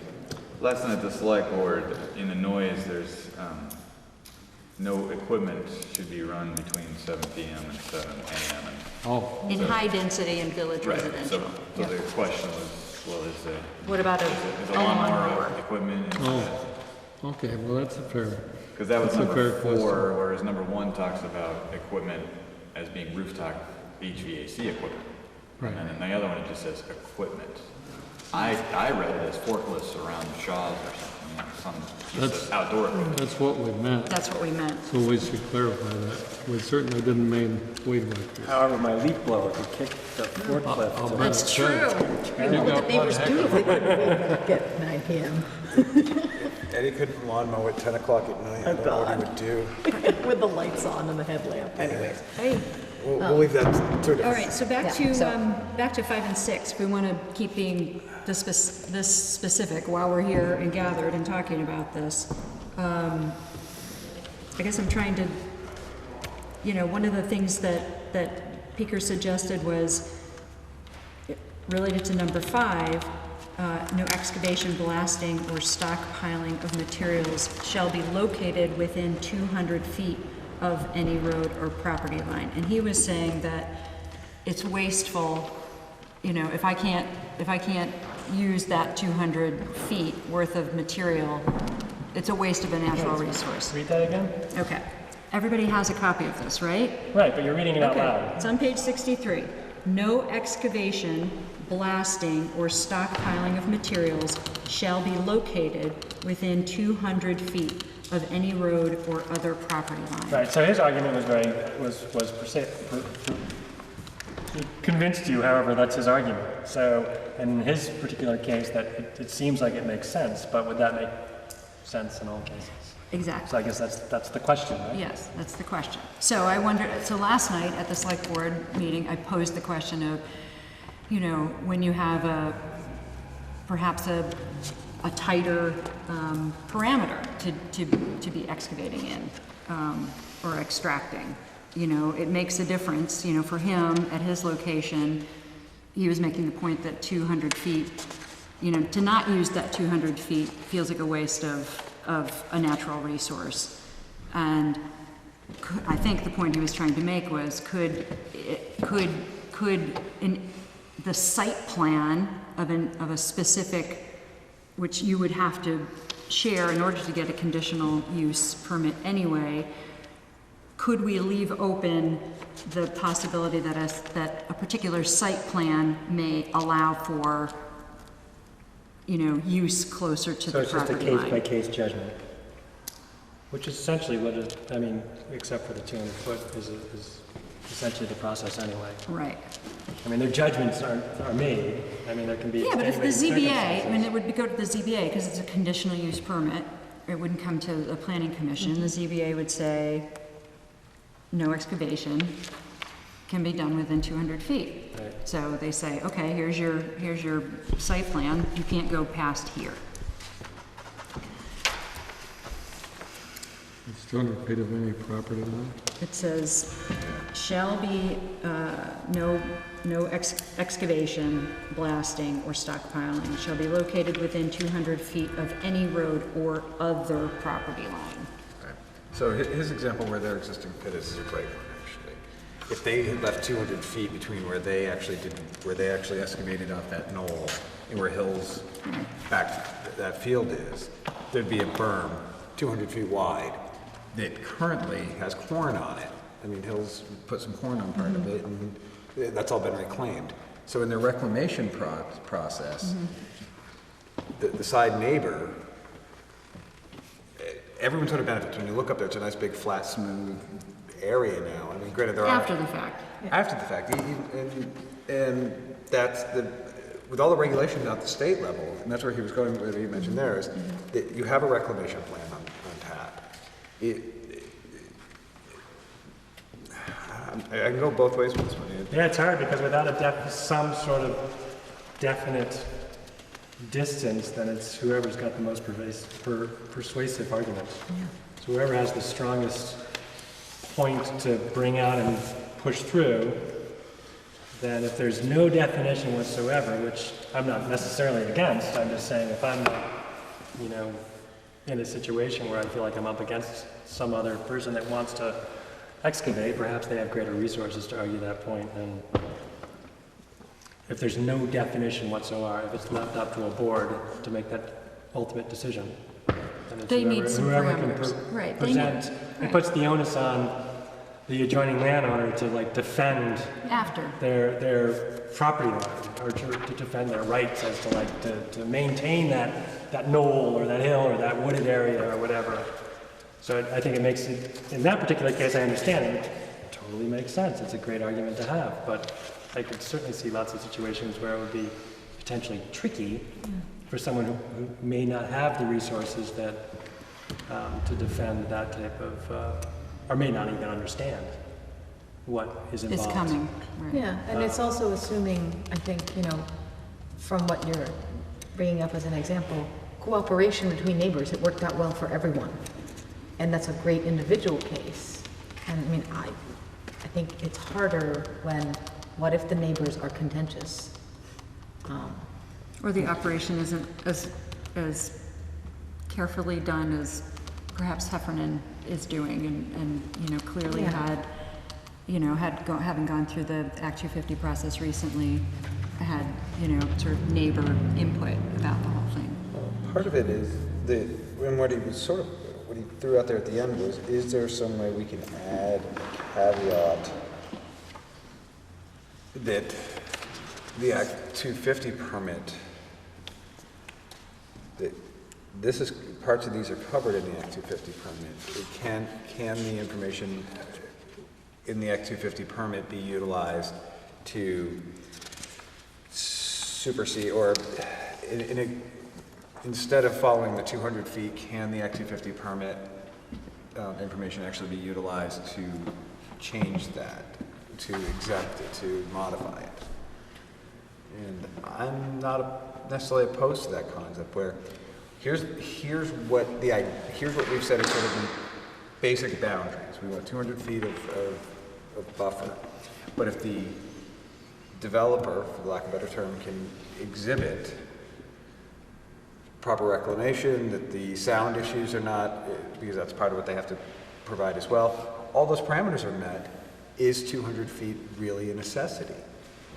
And I mean, in all reality, 200 feet's an arbitrary number we chose. I mean, let's be real. Somebody chose. We didn't. Bill, you did. This was before our time. So 200 feet was an arbitrary number, first of all. Well, let's go back to you. So finding some way to give that developer that leniency, or I don't know, flexibility or whatever. Option, did I understand correctly that Act 250 allows less than 200 feet or not? I don't know. Yes, I think it does. Under what circumstances? Well, I mean, I don't know. I haven't seen that many gravel pits, but so you're right. The 250 or the 200 feet, and then to a certain extent the 300 feet in the next example are numbers that someone chose at some time in the past. But what was the purpose of it? It was to create a buffer between that and the alternate properties. So in most of your districts, in all of your districts, you have some type of property line buffer. So in the village district, it's 10, 15 feet in some cases. In the rural districts, it's 25 or 30 feet. In this case, because it's an extraction use, the previous planning commission chose to create a greater buffer, basically something that would buffer the neighboring uses. I can't tell you whether there's any magic to 200 feet or not.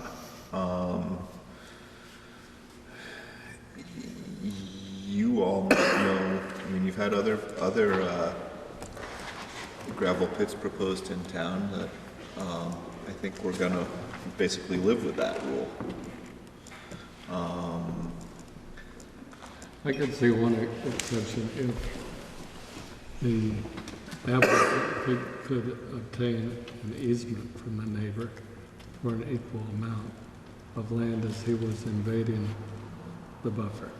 So if he went in to 100 feet and he could get an easement from his neighbors, in effect give him that much more buffer on the neighbor's land, then he could do so. Is that a compromise option? I don't, Well, it is if you've got a neighbor that's okay with it, and only. right? Right. Yes. Because both parties have to be agreeable to that. And that was the circumstance under which it was described to us, is that the neighbor found it acceptable. That is a slippery slope because I have neighbors, people come in all the time and say, my neighbor doesn't care. And I can't give them, if you're building your garage too close to the setback, because this is really a setback, a buffer is a setback. So you're saying obtain an easement, which is a legal document. It's one thing to say it's all right. That's right. Well, no, I've had people come in and ask if they could have easements too. You can't currently put an easement for a setback on another piece of property. We don't accept that. Oh yeah, they've asked that. But you could do a property line adjustment and buy something from your Yes, neighbor for and that's what we push them to do because $1 or $1,000 or $100,000 if it's gravel or whatever. Right, so the gravel pit owner could buy 200. Or swap. It's like, this makes more sense. You can invest in that. Right, an It easement. just seems like that there are avenues that anyone could potentially take. And if they're not, with a neighbor then perhaps having that buffer is a good idea. Yeah.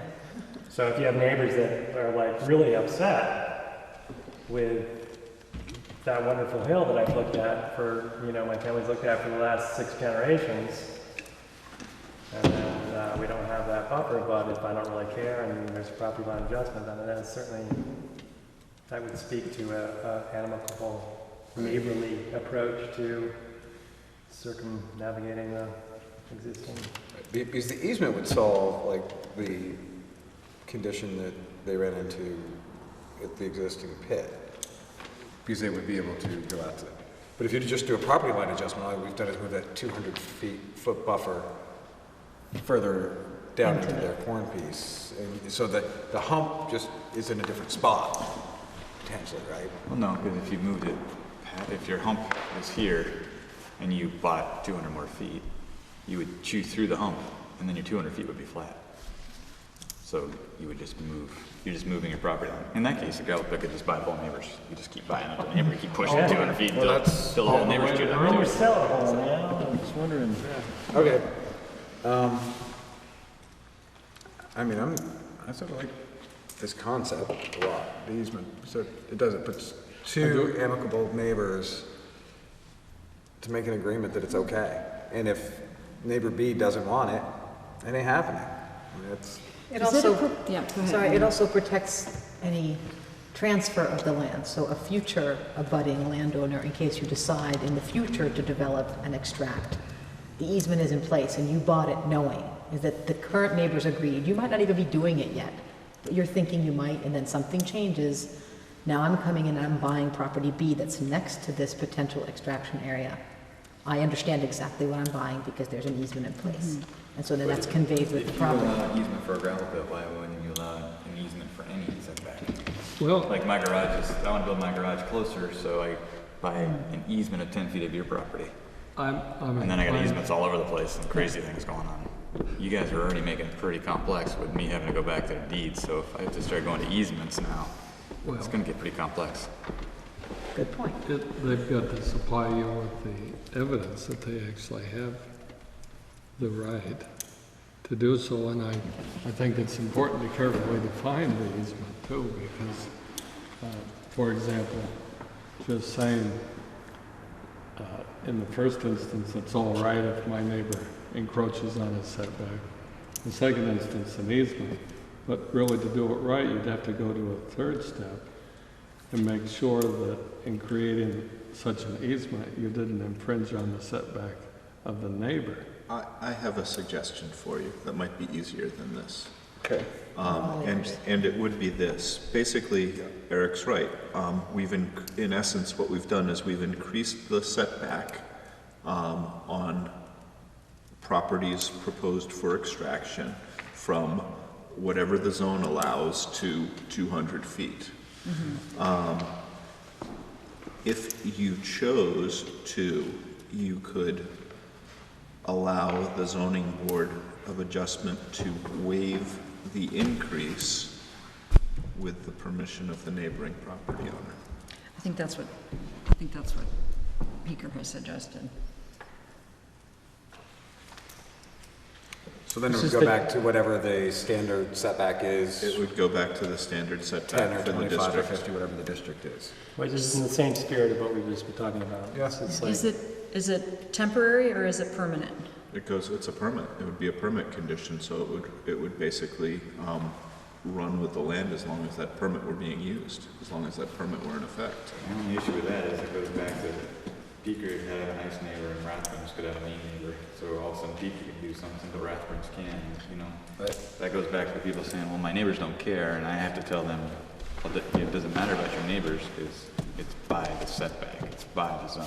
Just because you have nice neighbors, you can do it, but the guy next to you can't because he doesn't have nice neighbors. I sold a property once because of a neighbor dispute between two of my neighbors, and neighbor B bought it from me to buy basically a buffer from neighbor A. So, neighbors are neighbors. Some are great and some are terrible. And that's, you roll the dice when you try to do it. It's no different than somebody trying to build a housing development or whatever Well, it I'm is. just saying, if you're trying to put down parameters around a specific zone. I think we want to be specific about this use. I mean, I think having the input from Beaker is If you're important. adjusting the setback for a gravel pit, why can't you adjust it for something else? And if you're adjusting it because the neighbor says that you can do it, then why can't you adjust something else because the neighbor said you can? Because this is a unique setback, and what it would do is allow the neighbors to agree that the Why is it standard unique? setbacks. It's still a setback. But that zone up there has a 25-foot setback, but we've increased it to 200 and 300 feet. For this So, use. For this particular use. We have very few uses. how long has this been in effect? 200, Well, these were approved in 2006, so at least since then. at least since then, or even before then. I don't know. Bill would know. I'm kidding. Don't make Bill pass a test. I don't know. I mean, this is the existing regulation that has been in effect, at least I know, since 2006. Okay. I don't know, predating that. But I mean, you could even have we have 3 gravel pits side by side. Right. Down on 116. So Right. if the gravel pit on the north has a nice neighbor, he can do something, and the gravel pit on the south has a not nice neighbor, he can't do something. They're in exactly the same zone. One's benefiting from a nice neighbor, one's not. Yeah. That doesn't seem fair from my office's point of view. I would agree it's not fair, but I would also say that, to a certain extent, where your property lands outside of what zone it's in, and what it's like to be there and its value, Depends on who your neighbors are. And sometimes they're awesome neighbors and they maintain their property and it's beautiful and they're great to get along with. And sometimes someone buys the property next door to you and it's the opposite. I think that's totally unfair, but I don't think it has anything to do with zoning regulations. Yeah. It's a fact of life, maybe Well, not a you're very nice adjusting one. the zoning regulations because of it, so that's how you're. Well, you're keeping the floor in place, so you're keeping the setback in The place. 200 would stay in place. No, no. No, whatever it is in that zone. Whatever is in that zone would stay in place. So the normal setback to that, for that zone would stay in Yes, place. I see. The ZBA would be given discretion, basically. You'd say, it's gonna be 200 feet, but if you can get the neighbor to agree to a lesser amount, the zoning board of adjustment will have the ability to lessen that restriction. But you're still limited by whatever the setback You're is in the still zone. limited You by the can't go to setback zero. in the zone, because it doesn't make any sense to allow no setbacks for a gravel pit when every other commercial activity in the zone. So do you say the setback of the underlying zone is in effect as the baseline? I mean, this isn't the way you just say it, but. Yes. But that, the excavation would not be, shall be located within, no excavation shall be located within 200 feet of any road or property line. How would we word it? Unless, Unless, well, let's see. Let me write it up. It's almost a caveat where the ZBA would have has the authority to request or to require. To reduce Yeah. the 200-foot setback based upon an agreement between landowners, kind of. Well, you would have to either say something specific. It wouldn't just be an agreement. It would have to be, what, it would have to be an easement? Is that what you call it? No. Be an agreement. It's It just a was waiver. A written agreement. Yeah, I can't just come in and say that Bill said I can do it. That would run with the permit and run with the land. And it would have to be very clear that it's all of the people that are on your property line at that area, not just the one that, you know. Would agree. Yeah. Like, Bill says it's okay, but Sue, oh no. Right. But- So if Bill gave me permission, I could infringe upon his property, but I can't upon Sue's. Or go closer than 200 feet. Basically, you're not infringing on their property. You're just going Well, closer right. to the Yes. property line. You, the three of us are neighbor, I want to put a pit right here. You say I need to stay within 200, but Bill says I can get closer, so when I get to here, I can cut in, I still have to give you your 200 feet, but I can go in closer to Bill, because he said I could, or vice versa. That makes sense. Does that make sense? Well, I'm playing here now and just Yeah, no, playing no, devil's it's okay. advocate, but if you think about what that actually does, so that if this is the property line, the dividing line in the table, right? And and then over here, right, is the 200 feet. Yep. And I want to have a gravel pit, okay? And there's a property line at the water bottle, you know, if you think about it that way. So, and there's like the invisible line. And it goes all the way in there. If I push in this way, right? Well, aren't I, It would still be 200 feet from the 200 line, feet, am I, yeah? regardless of how Yeah. you slice it. Yeah, you still have to stay 200 feet from this, from, From the person who doesn't want you to do Yeah. that. yeah. Okay, They still so- get their 200-foot buffer, no matter whether it's closer to Bill's or not. I still have to- I still have to give Sue 200 feet. on all sides? Okay. Yeah, like if that's a 410-foot property line, Yeah. and this neighbor doesn't want it, Yeah. and that neighbor doesn't want it, but this neighbor's okay, they have 10 feet in the middle. They can cut They out. can Cut out. continue. That's what I wanted to make sure of, because someone would come in and say, oh, but I can go all the way forward. It's like, no, you need to make it very clear that, like, yeah, okay. Good stuff. Adam, would you be willing to help us Yes. craft a sentence there for So number we can 5? have it for next meeting, so we can, Well, I'd like it to have Wanna it do it sooner than that, but not tonight. well, that's what I'm saying, so we can Yes. have it before then, so we can Yes. vote on it at Yes. the 18th, how's that? Yeah. What's next? So hang on, did we agree on number 6? No power-activated sorting machinery shall be located within 300 feet? Or were we So- adding crushing or sorting machinery? And taking out or equipment. We took out or equipment. What about does it, I do think you should add crushing or sorting, because I think they can be different. right, crushing is louder than sorting. Yes. Is They're this both about loud. noise?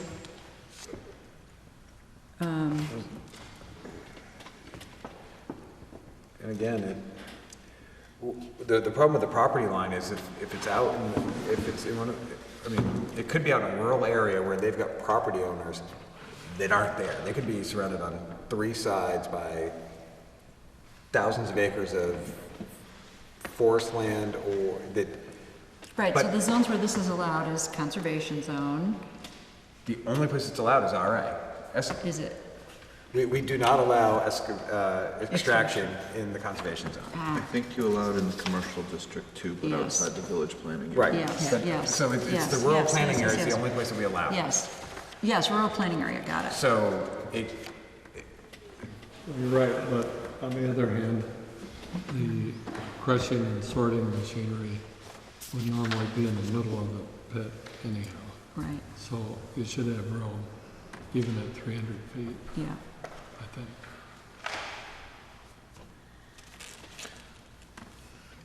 I mean, my point is, again, do we keep the same?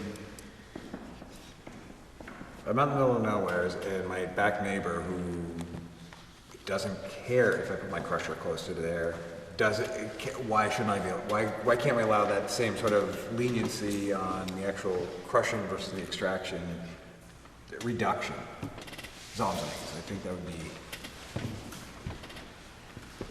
So here's the sentence that I added, or I would propose you add to number 5, and it's not perfect yet, but it's getting there. However, the ZBA may reduce this setback some amount down to the minimum allowed in the zone, provided the neighboring property owner provides the applicant with a written agreement waiving the maximum setback. Stated That's here. where you want to go. Of 200 so I'll- feet, yeah. Yeah, so it needs some wordsmithing, but I think it's where you want to go. Are you suggesting the same for number 6? That's About what the Chris is suggesting. Location of the equipment?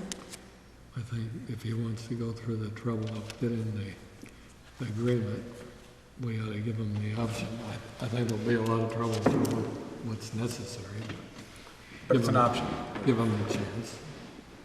So a same addendum to that sentence. And I think as you write it, Adam, it should be clear that up to the minimum. Yeah. So it could be anything in between. Right, I'm trying to get there, and I didn't do it well, but yes, I agree with that. Cool. And it's entirely possible if you did add that option to number 6, that an abutting property owner would say yes to 5 and no to 6, or vice versa. Or vice versa.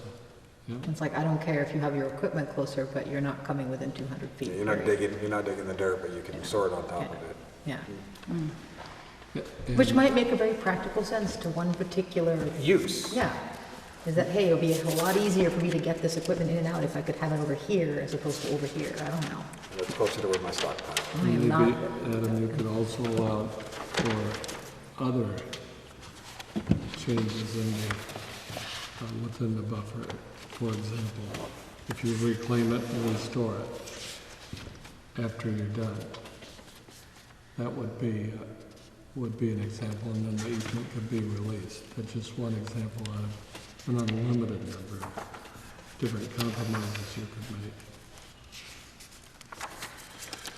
We're not going the easement direction, correct? Well, waiver of buffer, Right. like agreement. But again, I think that kind of language could be in that agreement between you and I.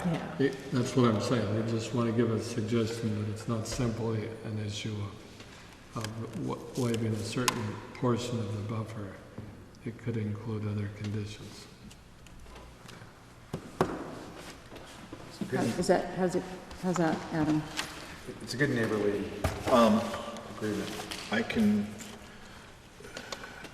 do that, I'm not sure what yours, I understand what you're suggesting, Bill, but I'm not sure what you're suggesting For language. for language regarding the, I mean, they're free to make any agreement that they want.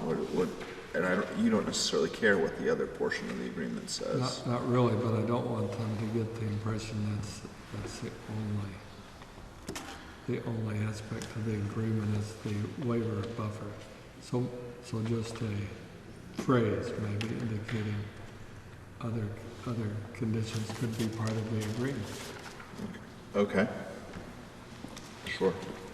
Yeah, an agreement that may contain additional conditions.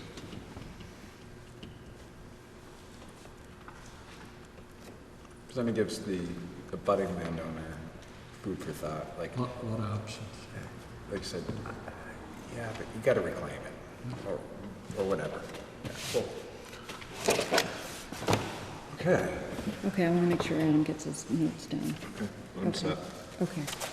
So just back to last night, Joel asked about the northwest corner of Daniel's Four Corners and pointed out that it is RA5. So let's look at the map so we can make sure we understand what we're talking.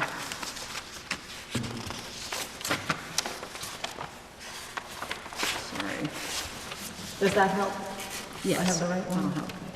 It's the white block. Yeah. So that is RA5 and the surrounding 3 other corners are commercial. I explained that our review of the zoning boundaries within the rural planning area, which is where that lies, we did not make very many, if any. We adjusted down here. We pulled the commercial zone further down on 116, but we did not, we had a lot of discussion. I remember it was several years ago, but we had a lot of discussion about how far and whether to make commercial on both sides of the road there. And it was my impression, at least my explanation last night, was that we didn't make boundary changes there. One of the reasons was our commitment to rural and to agriculture in the rural agricultural planning area, even though there is commercial within that planning area. He was curious about the fact that we had subsequently then proposed an overlay district that has 3 corners commercial and 1 RA5. And his question was, for what is allowed or would be allowed in an underlying, within the overlay district, would somebody actually want to build a house there on that far corner? And his suspicion was no. I mean, I'm not, conveying verbatim what he said, but I'm sort of giving you the spirit of it. Would the overlay allow only for within RA5 a single family home, very limited development on that far corner? And would it make sense to make that far corner commercial as well while we're looking at an overlay district? So I'm conveying that to the group. We talked about that for a long time. We talked about it for a long time. I mean, long and short of it, we didn't change those 4, other than the overlay, we did not change the use of those 4 corners. Right.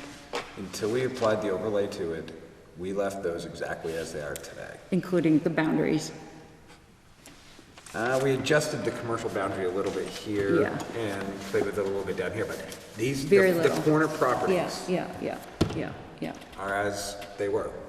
I mean, we extended commercial down the line here. With the overlay or not, we made very few changes. In fact, we added uses to both the commercial zone and to RA5, frankly.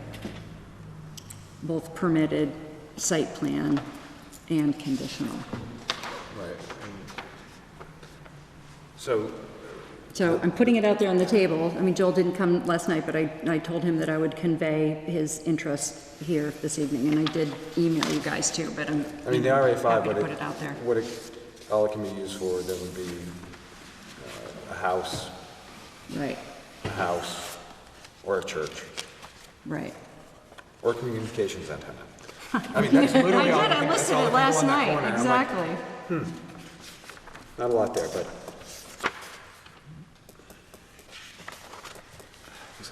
We discussed that in depth a lot. I know. It's what it's always been. So, exempt uses would be agricultural uses. So, you know, one of the confusing things about this list is that it says, you know, see exempt uses in 301 on each of these pages. So by not listing the exempt uses, I think people think they're not included. That may have been adding to the confusion tonight. But certainly in RA5 and in that zone there and in that, on that corner, agriculture would continue to be permitted, certainly. So I'm just putting it on the table in terms of. In all forms. What do you mean? Well, like a farm stand. Yeah. Yeah, Farm stand is. Yeah, I think so. If it's part of the farm, Yeah, They have to grow their produce on the property. right, we talked but about. that, I mean, that property could be contiguous with, or, I mean, if let's just, I don't even, if, let's say 5 acres is owned by a farm that has 30 acres a quarter mile away, but it's the same farm, and they grow on both properties, and it's the same business. I mean, Four Hills is a great example. They have property all that's not contiguous all over the place. So if you have a farm that has properties in various places, and they're all growing for the farm. Here's what I'd tell you to do, Eric. Have the applicant get you a letter from the Agency of Agriculture saying that their farm stand is agriculture. Right. And if it is, it's exempt. If it's not, then you have the ability to regulate it should you choose to do so. Right, yeah, Should there's the farm regulations structures, do so. dwellings, and accepted agricultural practices and accepted silvicultural practices are exempt from local permitting requirements. Which is a lot of stuff. Yes. What it really does, it really gives us the Department of Ag, or whatever their official title is, I don't know if they are anymore. Agency of Ag, Food and Markets, the ability to deem it ag or not. Right. Big old greenhouse, right, Eric?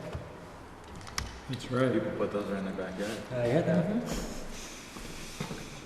Okay, so we're at 9:30. I want to take the temperature of the group in terms of time. We usually conclude at 9:30.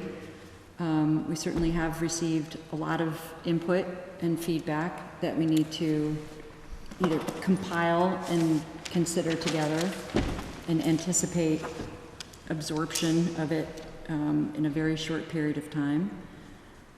We could choose to keep going a little longer tonight in order to get through some more. I know our time is limited in general, and I want to be fair. Some of the input, I think, is broader reaching than other. I think, you know, given some of the technical changes, like missing definitions or not referencing definitions or uses, I think we can solve pretty easily. I don't think that's particularly controversial, and there's a bit of that we got from Tom in particular. I think we want to talk about Daniels Four Corners, certainly, the overlay district, and we can either do that now or we can wait until the 18th, and if we wait until the 18th, we have to agree that we're going to devote time to it and come to a conclusion that we can then swiftly convey to the select board, because I think we're not going to have a lot of time if we want to stay on track. And I really don't want to hold this Here'd be my whole thing up. suggestion, is you've already started talking about Daniels Four Corners, and you've got guests here that are Yes. interested in Yes. Daniels Four Corners. Yes. So I would say we basically make a decision for the planning commission, you know. The select board can always override it, but make a decision for Daniels Four Corners by the planning commission tonight, and then call it. So I'll just remind folks that when we talked about our Daniels Four Corners overlay, it was not a unanimous decision. We had one vote against. That one vote against is in the room now. So unless we have 5 in alignment, Oh, that's right, you've only got 5 here to change it, we right? can't. You all have to agree to change Exactly. it. So I don't think we're going to be able to accomplish that one way or another tonight. Sid, What? can't believe that. You don't think we can all agree? Well, I'm not so sure. So what are our options? We can keep it the way it is. We So can we're working from a totally get rid of document it, that- or we can modify it. We're working from a document that we agreed to as a commission, right? To put to a public hearing. We voted in alignment to do that, at least, okay? Not every one of the decisions that make up that document were unanimous. It was a document of compromise throughout the 4 years that we worked on this, certainly. So we're at a point now where I think we want to actively receive testimony and input. We can absorb that. We can choose to make accommodations. We can choose to convey as is. We just don't have much time to. We don't have a lot of time. Suggest. Right. And so Adam's suggestion is that, you know, we are proposing a Daniels Four Corners overlay.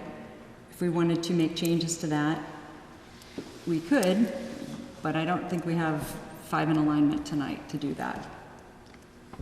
Let me make it a couple of comments, and then I think I'm ready to go. I'm kind of wearing out. Yeah. But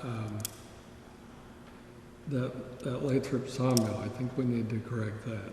If somehow we forgot to allow them to continue their business, and that was an oversight. I wasn't aware we would make it. Meaning, If the way she described it is correct, and I'll take her at her Yeah. word, at least that's the way she perceives it, that their business isn't allowed in their own district.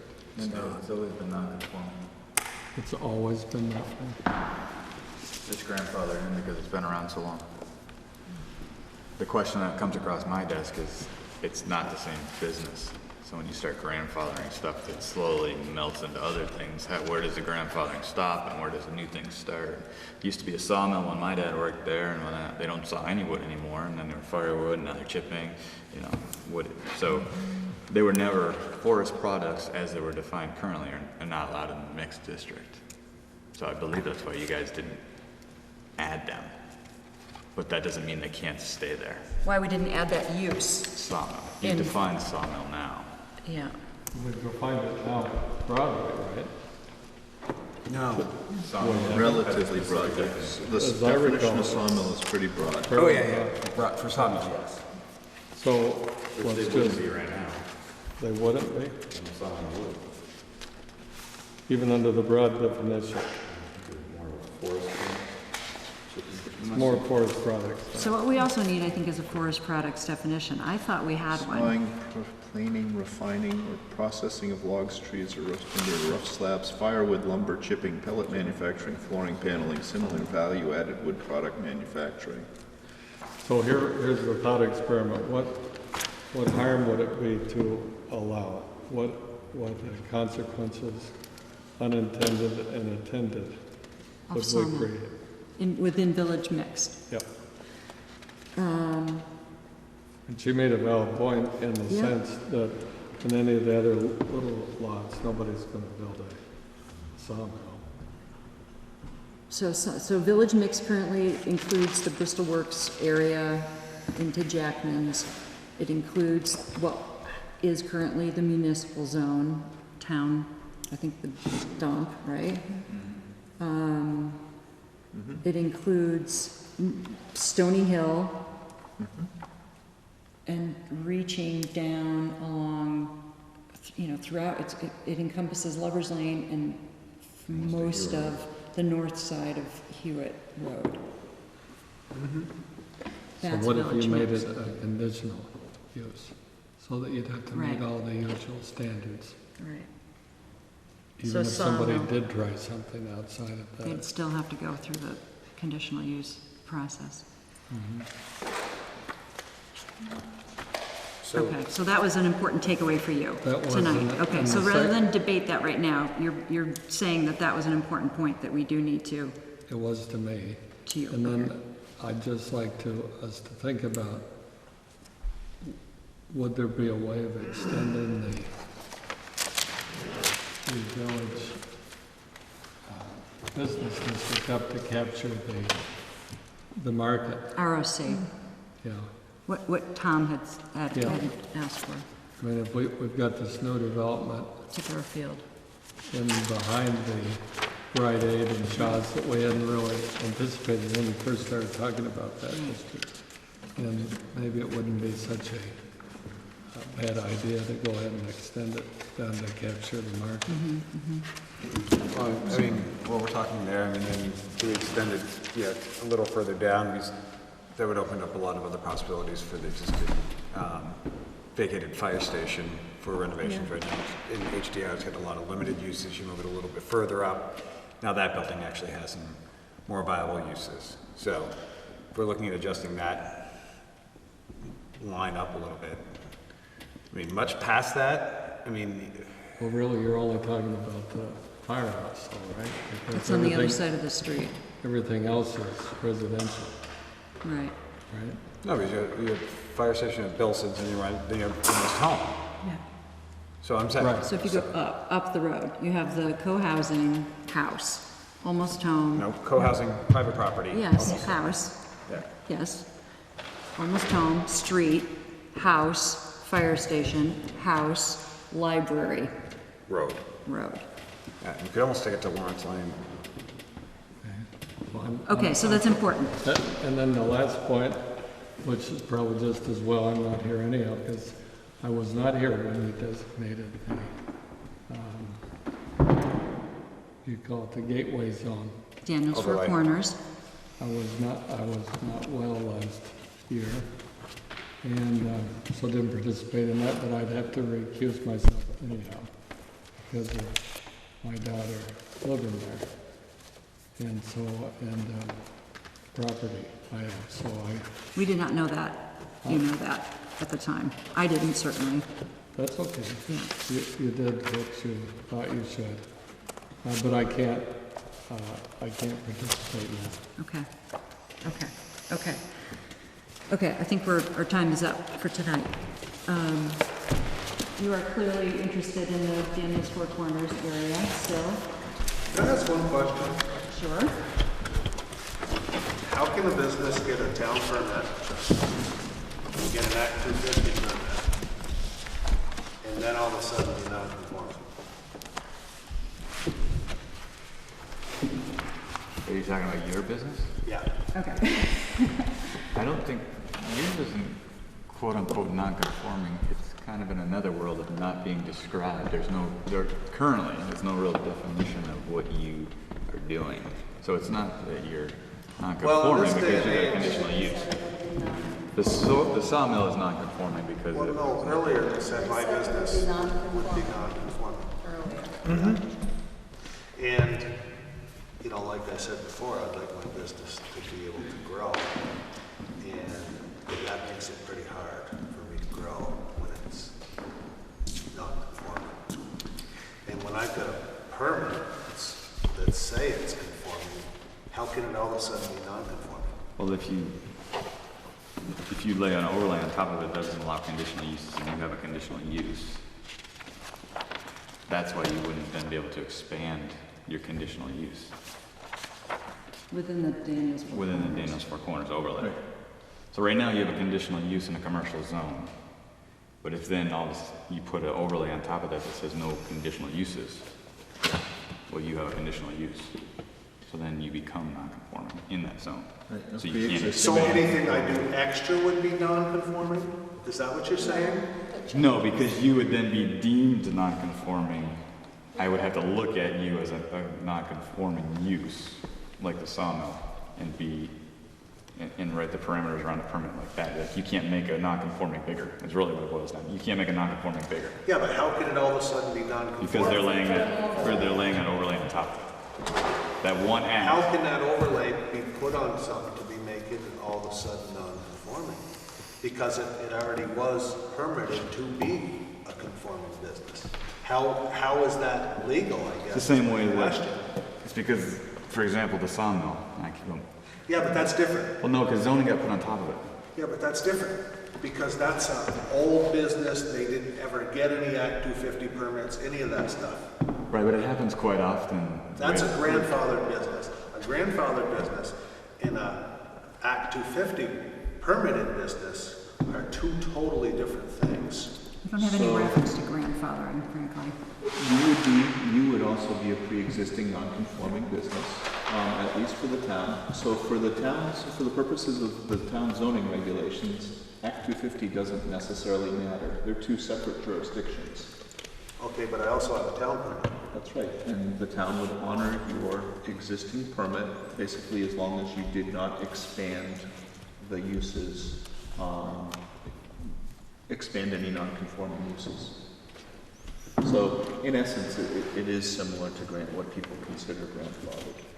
But it's not a legal That's term. that's not a legal term, Right. but it's a commonly used term that people understand. It happens when you apply new zoning to existing structures. Yes. Which is a common Happens all the common undertaking in towns. Susan, I can't resist making two more points. Okay. Dave, if you would allow the floor to back to Bill for a second. I have said consistently, now for almost 35 years, that we should be very, very cautious about taking away people's rights. I'll just leave it at that. Number two, you can have somebody who conforms to zoning and still leaves their property very unattractive. Not keeping their building in good repair, roof leaks, don't paint, don't mow their grass. And on the other hand, you can have somebody with a more expansive use of the property that takes very good care of it, and it's attractive. And most people would choose the latter over the former. Sometimes we can try to do too much through zoning and not rely enough on common sense. So with that, I'll take my leave. All right, I need a motion to adjourn. Motion to adjourn. All in favor? Aye. Thank you. Okay.